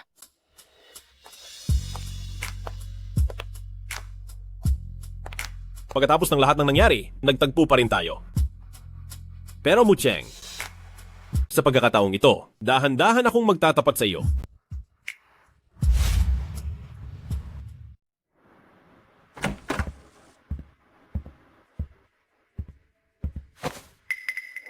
Ang baho ng alak. Ano bang nangyari sa iyo? Papa, nakita ko si Mommy sa balita kanina na nagkakat ng ribbon sa hotel. Napakaganda niya talaga. Nasaan si Mommy? Papa, bakit hindi mo isinama pa uwi si Mommy? Busy si Mommy sa trabaho niya. Papa, si Mommy ay ang tagapaglutong mesa, di ba? Ang dati kong paboritong bahay na gawa sa candy ay gawa niya. Tingnan mo, napakaganda talaga nito. Nanalo pa nga ito ng international award. Gusto ko sanang turuan din ako ni Mami na gumawa nito. Yian. Hindi na kailanman babalik ang mama mo. Tapos na kami. Si Mucheng ay ang tagapaglutong May. Sa pala, bakit hindi niya sinabi sa atin ang ganito kahalagang bagay? Itinuturing ba niya ang angkan ng Lu bilang sarili niyang pamilya? Walang modo. Wala siyang ginawang mali. Lola, huwag kang magsalita ng ganyan. Si Mommy ay isang magaling na kusinera. Siya ang pinakamahusay na Chinong tagaluto sa buong mundo. At siya rin ang pinakamagaling na mangkukulam sa pang-aakit ng mga tao. Tingin ko sa inyong dalawa, nabulag na kayo sa kanya. Ayusin mo na agad ang mga dokumento sa diborsyo. Nako, huwag mo nang hintayin na madamay pa ang angkan ng Lu. Diborsyo? Papa, makikipaghiwalay ka na ba ng tuluyan kay Mommy? Yian. Ang bagay na ito ay ipapaliwanag ko rin sa iyo balang araw. Ayaw kong makinig. Ayaw kong makinig. Ayaw ko na siyang makita kailanman. Yian. Galit lang ang bata, hayaan mo siyang maglabas ng sama ng loob. Pagkatapos matulog, makakalimutan na niya ang lahat. Ikaw, tapusin mo na agad ang kasunduan sa diborsyo. Noong una, kung hindi lang dahil sa huling hiling ng lolo mo bago siya mamatay, hindi ka sana nagmadali na humanap ng kung sinong masunurin lang. Mabuti ngang nagdiborsyo na kayo ngayon, napakaraming magagandang babae ang gustong magpakasal sa angkan ng Lu. Tamang-tama na ngayon, ay makakahanap ka na ng bago. Ma, si Mucheng ang aking legal na asawa na si Mrs. Lu. Si Mucheng ang pinakasalan ko ng marangal at siya si Mrs. Lu. Huwag mo na siyang maliitin. Ginoong Lu Sunfeng. Tingin ko ay lasing na lasing ka na talaga. Kailan ko ba siya minalit? Hay naku. Exun Feng.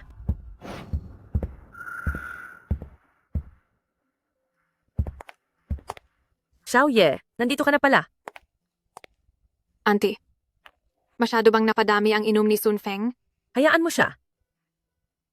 Auntie, ito ay supplement na espesyal kong dinala mula sa ibang bansa para sa inyo na napakaganda para sa inyong kalusugan.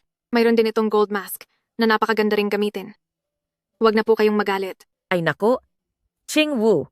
Kung hindi ka lang sana nag-aral sa ibang bansa noon at nagpakasal kay Sun Feng, napakaganda sana niyon. Auntie, sa ebalwasyon ni Sun Feng ngayong araw, dahil sa aking pagkakamali, kaya nakuha tuloy ng iba ang pagkakataon. Patawad sa inyo ni Sun Feng. Wala iyon? Isang restaurant lang naman iyon. Napakaraming proyekto ang angkan ng Lu. Ang isang ito, ituring na lang natin na pinakain na sa aso. Isang restaurant lang naman yan. Ang daming proyekto ng angkan ng Lu. Itong isang ito, ituring mo na lang na ipinakain sa aso. Salamat po sa pag-unawa, tita. Hinding-hindi ko palalampasin si Mucheng. Ang maging katrabaho ang isang magaling at astig na kusinera ay isang malaking karangalan. Hepe, ng kusinang mo, gustong-gusto ko pong matuto ng ilang putahe mula sa inyo. Masyado ka namang nangangarap ng gising. Ang mga taong gustong kumuha ng klase ni Hepe ng kusinang mo ay abot na hanggang sa Pransya ang haba ng pila. Kumuha ka na lang ng numero at maghintay ka na lang sa gilid. Tama na yan. Bumalik na kayong lahat sa trabaho.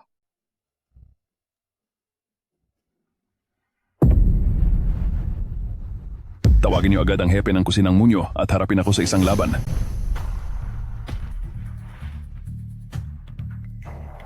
Ang ibig mong sabihin, ang isa sa 3 pinakamagaling sa paghihiwa sa buong bansa, na si Ginoong Jiang Wu, ay gustong hamunin si Mu Cheng sa isang laban. Sabi niya, kapag hindi lumaban, ay itinuturing na itong automatikong pagsuko. Pagkatapos niyon, kapag nakita siya ng mga taga-Haoxiang, kailangan nilang lahat na lumuhod at sumamba sa kanya.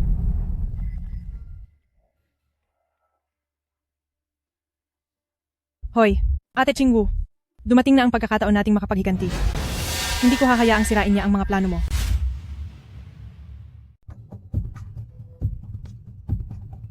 Lumabas ka muna at maghintay doon. Darating na ang tinawagan kong katulong.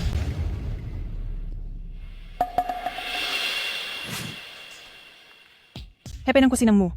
Sabi ng lobby manager. May mga bagong dating na sariwang Australian lobster. Pinapatingnan niya sa iyo. Sige.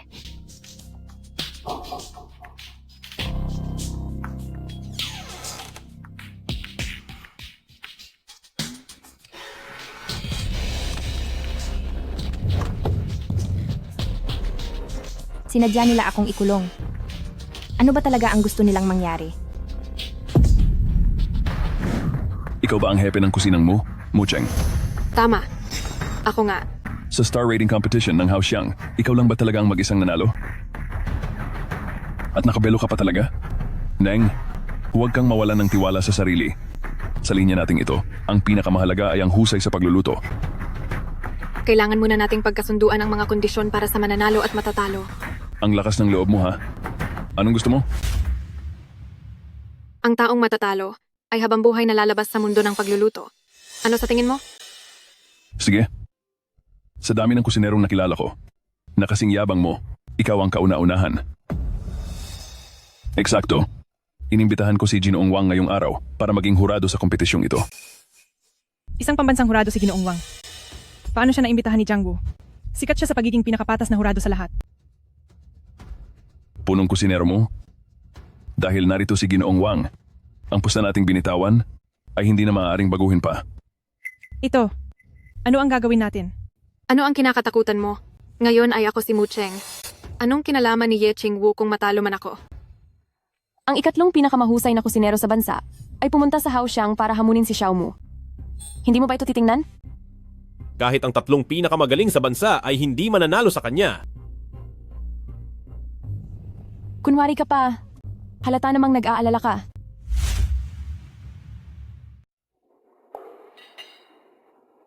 Hepe ng kusinang mo, 2 labanos lang ba ito? Baka naman ang putahing ito ay may itinatago pang malaking sikreto? Sa katunggaling tulad mo, hindi pa kailangan ng Mu Cheng ko na. Ilabas ang pinakamahusay na luto.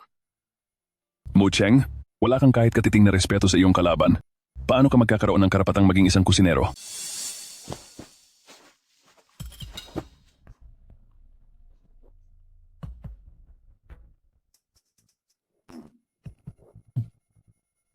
Ginoong Jiang Wu, 2 linggo tayong hindi nagkita. Lalong humusay ang iyong galing sa pagluluto. Malaki ang tiwala ko sa iyong ranggo bilang kusinero ngayong taon na maging numero 1.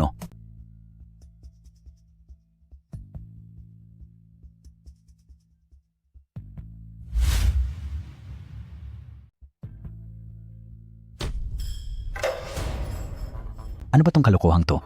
Napakasama ng lasa, gusto ko nang tumawag ng pulis. Mu Cheng, hindi kailangan ng industriyang ito ang basurang gaya mo. Mu Cheng, ngayon sira na ang reputasyon mo.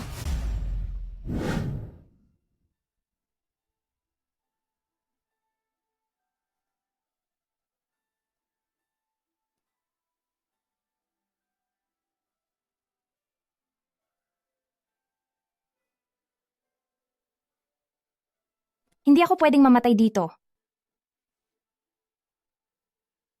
Nagsisimula pa lang ang pangarap ko. Kapag nalaman niyang patay na ako, magiging malungkot siya siguro.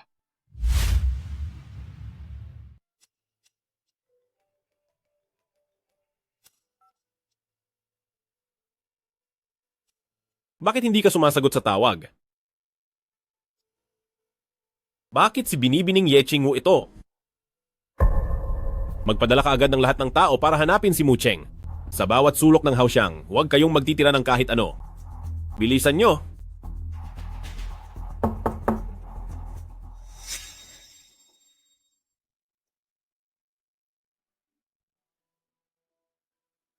Ginoong Lu Sunfeng. Dahil lang sa lalaking tulad mo, muntik na akong mawalan ng buhay.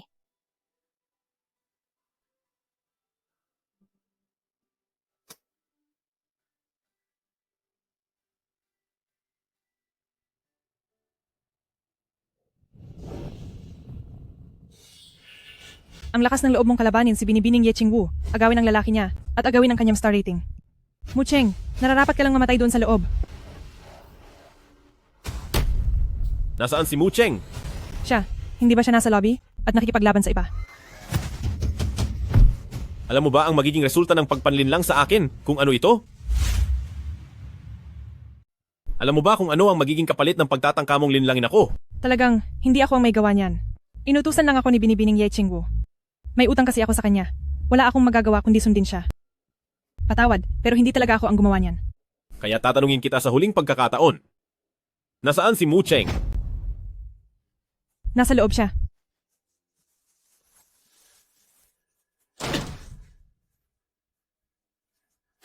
Mu Cheng. Mu Cheng.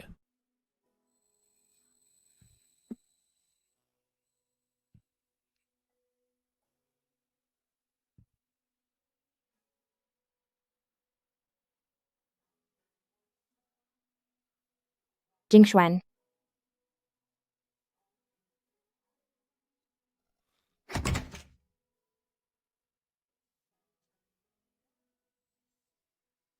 Mu Cheng, kung may mangyari mang masama sa iyo, hindi ko na rin kakayaning mabuhay pa.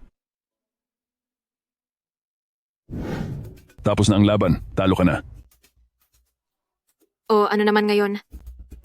Mu Cheng, ang isang taong mayabang at hambog na tulad mo, ay hindi karapat-dapat na maging isang chef. Ito ang kasulatan ng pag-alis mo sa industriya. Dahil natalo ka sa paligsahan, pirmahan mo na ito. Mu Cheng, magretiro na. Mu Cheng, magretiro na. Mu Cheng, magretiro na. Ano ang nangyayari?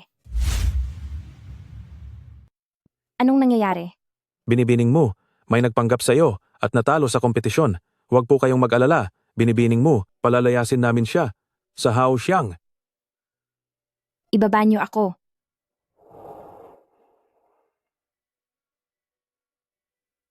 Papatunayan ko ang aking sariling dangal. Hindi ko kailanman hahayaang sirain ng iba ang aking pangalan ng ganyan. Kahit na ganito, tingin ko pa rin ay napaka-cute mo. Paano kung hindi ako pipirma? Ano naman ang magagawa niyo? Kalokohan. Mu Cheng. Talaga namang wala ka nang natitirang kahihiyan. Kung hindi ka pipirma, makikipagtulungan ako sa lahat ng malalaking asosasyon ng mga kusinero sa bansa para tanggalin ka sa industriyang ito. Sira na ang reputasyon ni Mu Cheng ngayon. Kung lalaki pa ang gulo, malamang ay mabubuking ako nito. Sige, pumapayag na ako. Sandali lang. Wala kang karapatang pumirma para sa akin. Naku, ang batang iyon na si Kian Kian, hindi man lang niya nagawa ng maayos ang maliit na bagay na ito. Dahil natalo ka sa kompetisyon, dapat lang napirmahan mo ang iyong sariling pangalan ng maayos. Dahil natalo si Mu Cheng sa kompetisyon, dapat siyang tumanggap ng pagkatalo at pumirma. Pero hindi naman. Nakipagkompetisyon si Mu Cheng sa iyo. Bakit kailangang pumirma? Anong sinabi mo? Ang iyong pangalan? Huli ka na dumating. Kung matalino ka ay tumakas ka na agad. Ang ginagawa mo? Napakawalang hiya mo. Sino ba talaga ang walang hiya sa ating dalawa? Nagnakaw ka ng pagkatao ko. Ginawa mong biro ang laban. Ikaw iyon, di ba? Binibining Yeching Wu. Anong pinagsasabi mo? Hindi ba't dahil takot kayong masira ang reputasyon ng Haoxiang, kaya inimbita ako ng kusinero niyo na pumalit sa iyo? Sa salad na labanos pa lang na ito, kahit ang mangmang ay makikita na, wala kang balak na maganda.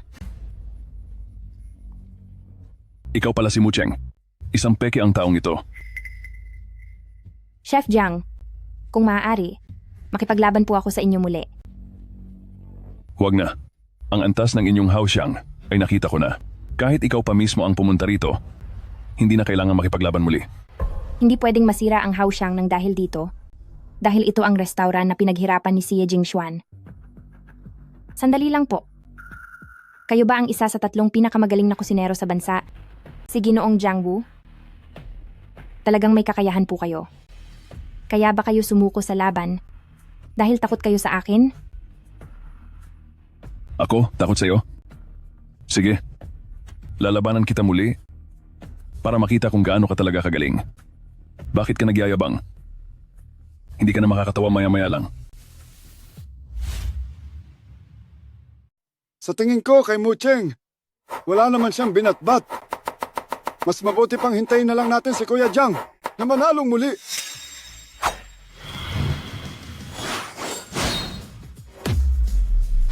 Ang galing ng paghiwa na ito. Dati ko na itong nakita sa mga pang world class na kompetisyon.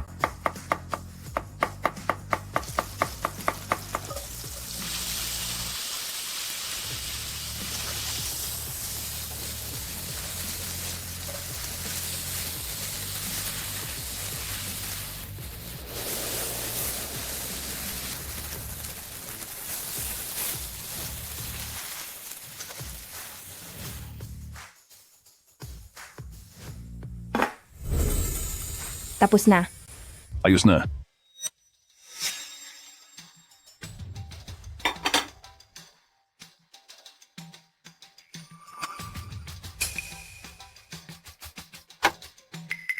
Ginoong Jiang, ngayong walang mga hurado, bakit hindi na lang tayo magpalitan ng luto at magbigay ng puna sa isa't isa?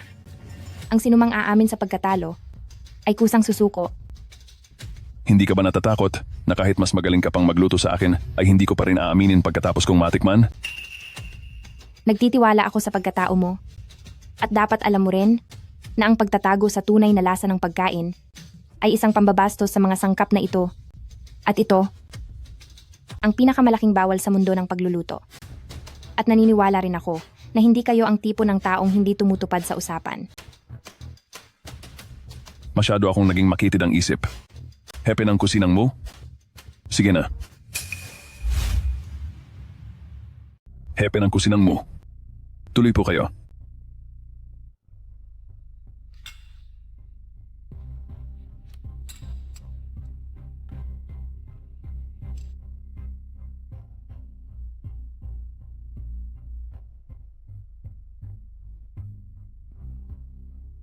Itong nilagang tokwa na may lamang dagat ay malambot at masarap, nananatili ang sarap sa bibig. Ginoong Jiang Wu, tunay kang pinakamagaling na tagapagluto sa bansa. Pero ano? dinagdagan mo ang dami ng tubig, kaya naman ang damong dagat ay naging malambot at hindi na malutong. Ito ang naging pagkakamali sa putahing ito. Ikaw, Talaga bang nalaman mo agad ng ganoon kadali ang mga pagkukulang sa luto ko? Ano? Nananatili ang kalidad kahit matagal. Luto na pero hindi durog. Napakahalaga rin ng tekstura ng masarap na pagkain. Sige po.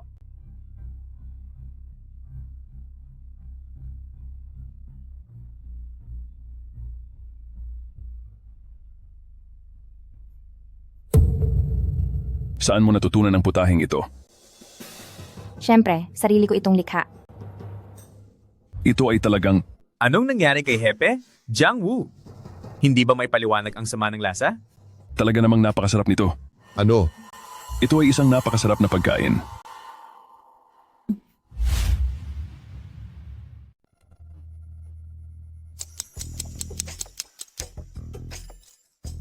Napakasarap nito.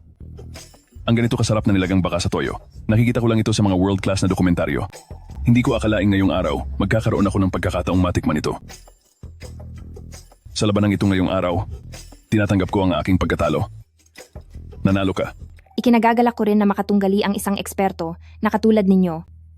Happy ng kusinang mo, talagang napakalawak ng iyong pananaw. Maraming salamat sa iyong paggabay. Inaasahan ko ang muli nating pagkikita sa rurok ng tagumpay. Oo.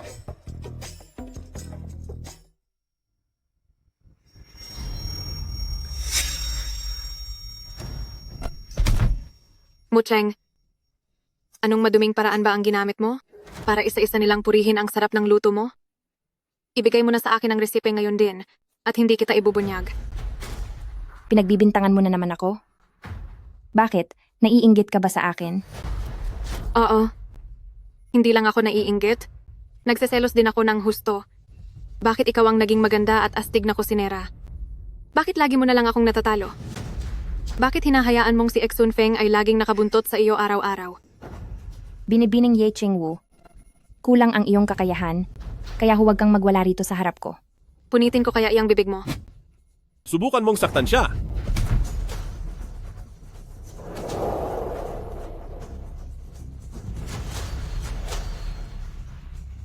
Mucheng, humanda ka sa akin, hayop ka. Tito, bakit mo niloko si Ate Ganda? Isa kang mahirap na lalaki. Mucheng, dapat ba akong maghintay na maalala mo ako? O dapat na ba akong sumuko? Ate Ganda, uminom ka na ng tubig. Salamat, Jojo. Paano mo ako papasalamatan, Ate Ganda?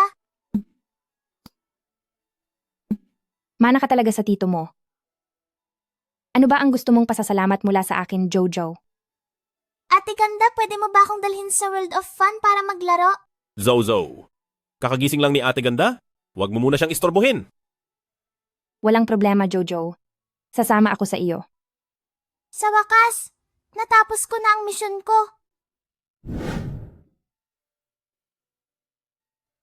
Kagagaling lang ng immune system ng bata.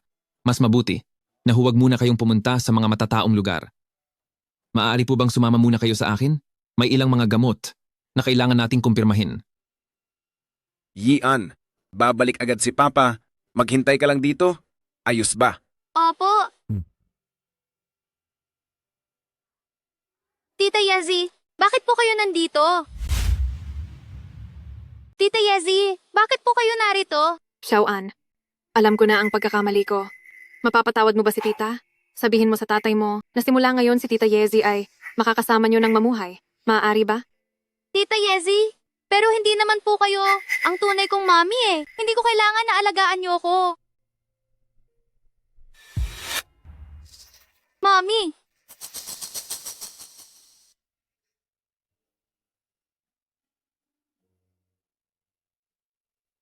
Jingshuan. Zozo, Nandito na tayo sa Happy World. Tara na. tara na. Xiaoan, ang mami mo ay sasama. Sa ibang batang ligaw para maglaro, gusto mo bang bawiin ang mami mo? May sasabihin akong magandang paraan sa iyo. Maya-maya, pumunta ka na doon.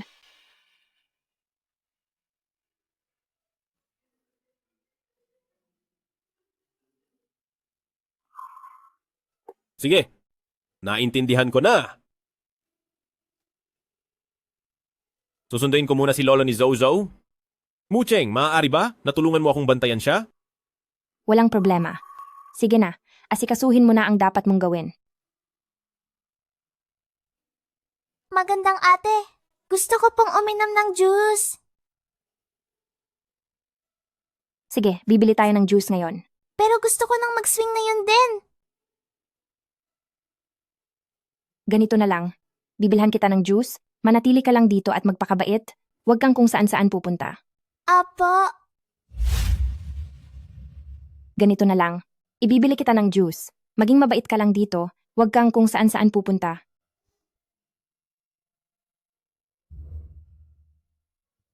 Dahan-dahan lang.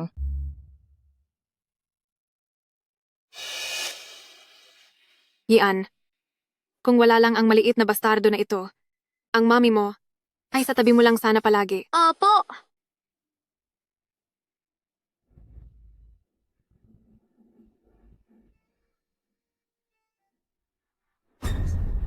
Bakit mo sinipa ang sombrero ko? Sino ba kasing may sabing agawin mo ang mami ko? Layuan mo siya agad. Ito ang sombrerong binili para sa akin ni Mama.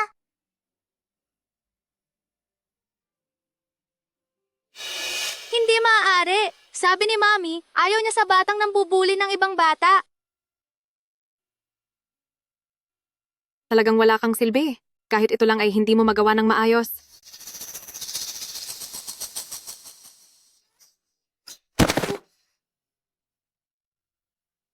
Ay, may tao ba riyan? May nasaktan. Zhou Zhao. Ayos ka lang ba, Zhouju? Zhou. Binibining mo? Ngayong parehong sugatan ng dalawang bata. Sino ang uunahin mong tulungan? Ang maliit na bastardo o ang sarili mong anak? Uunahin muna kitang ipadala sa kabilang buhay. Patayin kita. Mucheng, nababaliw ka na ba? Ang lakas ng loob mong itulak ako. Binibining Ye Qingwu. Sinasabi ko sa'yo, kapag may nangyaring masama sa bata, pagbabayarin kita ng libo-libong beses. Huwag kang manisi ng basta-basta. Silang dalawa ang aksidenteng natumba. Anong nangyayari? Sun Feng, gusto ko lang sanang ilabas si Xiao An para makapagpahinga. Hindi ko akalain na itong si binibining mo ay bigla na lang akong itinulak. Nasugatan pa ang kamay ko. Itong tita na to ang tumulak sa amin, kaya siya nasipa. Puti nga sa kanya. Tumahimik ka. Sun Feng, kung hindi ka naniniwala, maaari mong tanungin si Xiao An. Xiao An, mabait kang bata, sabihin mo sa lahat. Ako ba ang nagpahamak sa inyo? Ako? Hindi ako itinulak ni Tita Yezi.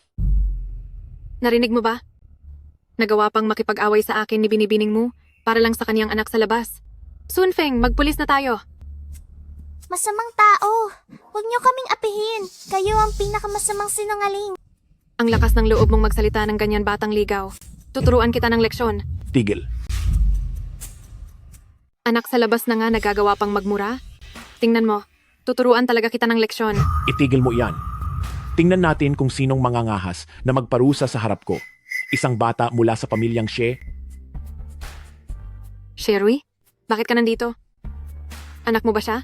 Hemp, akala mo ba lahat ay katulad mo, na laging nakabantay sa anak ng iba? Sila, ang pamilyang Si, mula sa grupo ng Yuhai. Grupo ng Yuhai?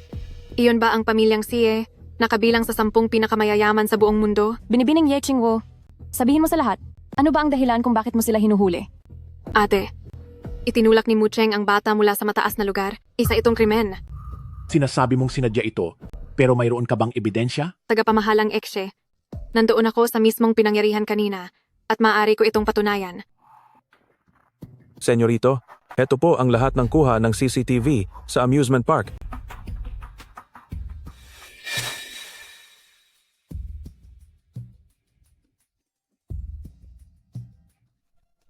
Hinto. Si Tita Yezi ang tumulak. Binibining Ye Qingwu. Paano mo ito nagawa? Hindi. Hindi ganoon iyon. Sun Feng, pakinggan mo ang paliwanag ko.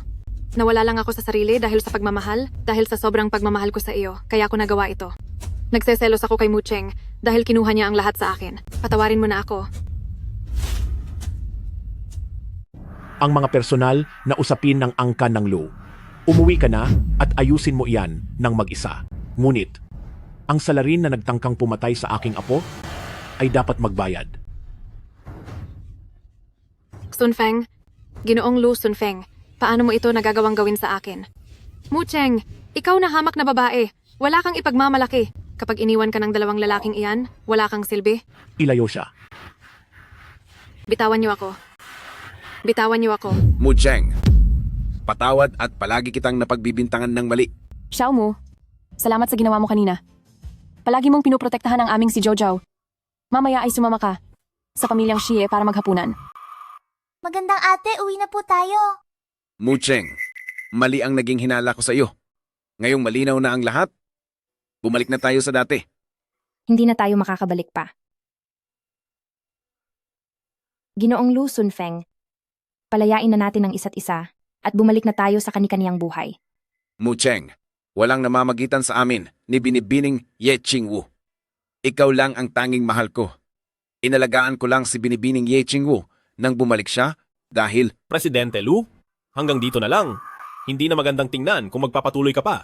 Dahil iniligtas ni Tito Ye ang buhay ni Yian noon, kaya kailangan kong tumanaw ng utang na loob.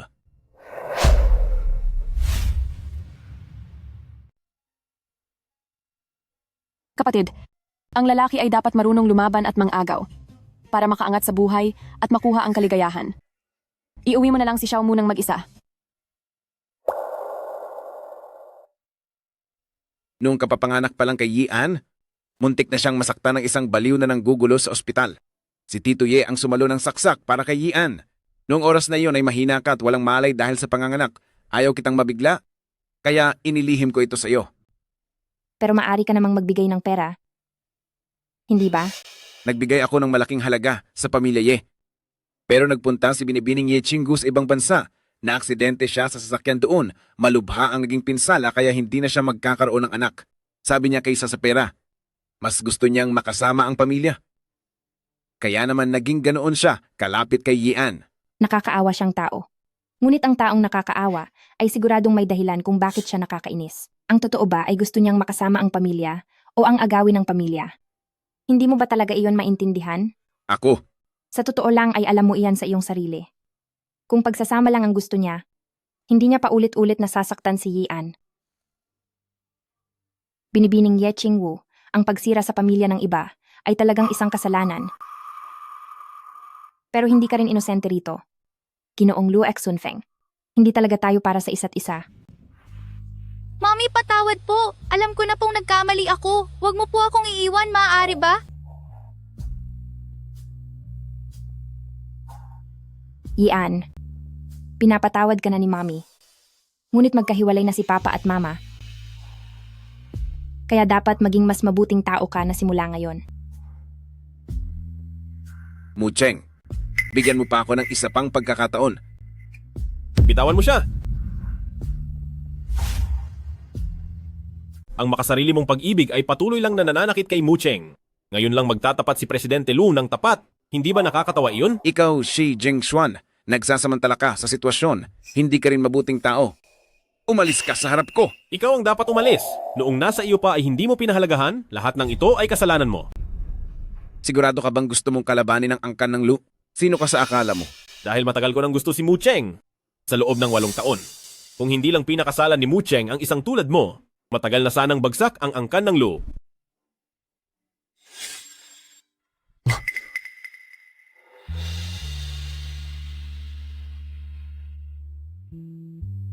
Pasensya na. Balak ko sanang sabihin sa iyo ito sa mas formal na paraan. Ayaw kong maging ganito kabigla. Kaya pala noon pa man ay magkakilala na tayo. Ikaw pala iyong batang lalaki na medyo mataba. Ayos ka lang ba?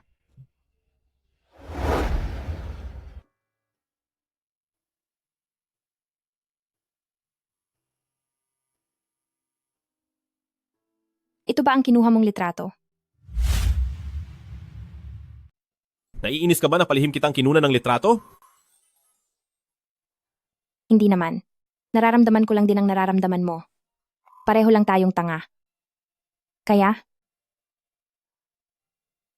Mula pa ba noong panahong iyon nagsimula ang pagkagusto mo sa akin? Oo. Mahal kita mula noong unang pagkikita pa lang natin. Dahil sa pag-aalala ko sa aking katawan, kaya nag-alinlangan ako. Sa paghihintay na ito, 8 taon akong naghintay ng may pagtitiis. Ikaw? Hinihintay ko lang na maalala mo ako. Ayokong makita kang magulo ang buhay sa marangyang pamilya, kaya itinago ko ang tunay kong pagkatao. Pasensya na, Ayos lang. Hindi naman ako nagagalit. pero sana ay nagagalit ka. Sana ay mapansin mo ako at pahalagahan ng kahit kaunti. Mucheng, gaano man kahaba ang panahon, maging sa buhay na ito o sa susunod, ikaw lang ang mamahalin ko.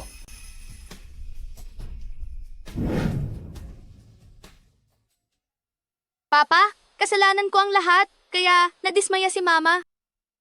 Kasalanan ito ni Papa. Masyadong maraming pagkukulang si Papa kay Mami.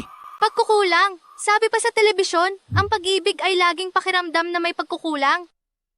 Presidente Lu, Noon, tuwing nagkakasakit ang senyorito, ang senyora mismo ang nagluluto ng lugaw at magdamag na nagdadala ng makakapal na damit sa ospital para bantayan siya buong gabi. Hindi niya talaga matitiis ang senyorito.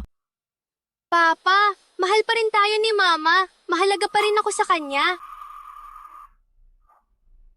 Ano kaya kung magluto kayo ng masarap na pagkain para amuhin ang senyora? Siguradong matutuwa siya. Tao mo, nakarating na sa kolehiyo ang liham ng pagtatalaga mula sa pagkaing di nahahawak ang pamana. Kailan mo balak magsimula sa tungkulin? Handang-handa na ako.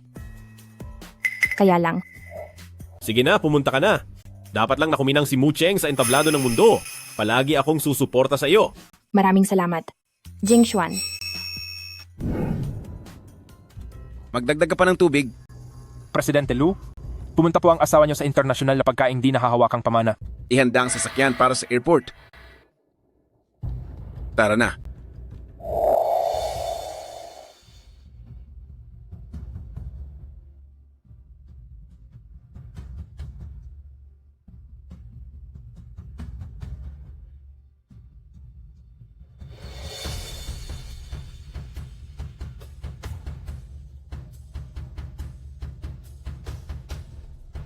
Mu Cheng, bakit kayo nandito? Dahil miss na miss ka na namin, Mommy.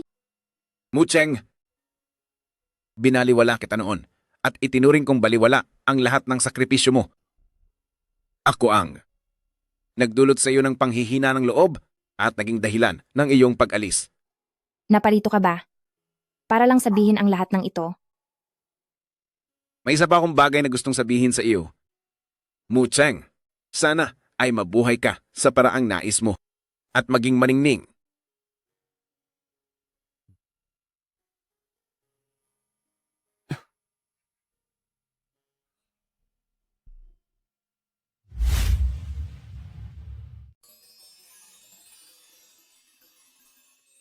Mu Cheng, Jing Xuan. Jing Xuan, ito ang aking pag-ibig para sa iyo at ang aking buong katapatan.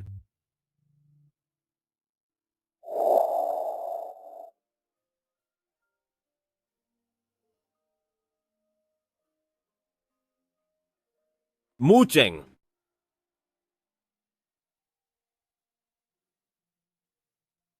ikaw ang kulay kahel na liwanag na matagal nang nanahan sa loob ng puso ko. Taglay mo ang bango at sigla ng isang dalandan na nagpapaibig sa akin ng husto. Papa, bakit kung kailan nasa harapan lang natin si Mami, ay sinasama mo ako palayo? Yan, magpakabait ka. Nakita mo rin naman kung gaano kahusay ang mami mo. Ngayon lang naintindihan ni Papa na noong nakaraan, bilang isang asawa at bilang isang mami, ay hindi siya kasing ganda ng kaniyang anyo ngayon bilang si Mu Cheng. Pero, Yian, naka-move on na si mami kay daddy. Kahit pa si daddy, ay hindi na siya mapipigilan.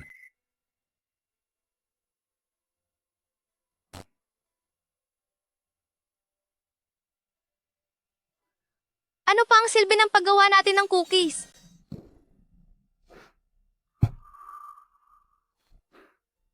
Ang magiging ako ay hindi lang isang maganda at astig na kusinera, kundi ang tanging asawa ni Ginoong Lu Sunfeng. Siya ay matagal nang pinag-isipan ng ating kinabukasan. Ako ang tanging minamahal ni Mu Cheng. Halika, Yian, tara na. Mu Cheng, pakasalan mo ako. Ako. Pakasalan mo siya? Pakasalan mo siya? Pakasalan mo siya? Pakasalan mo siya? Pakasalan mo siya? Pakasalan mo siya? Pakasalan mo siya?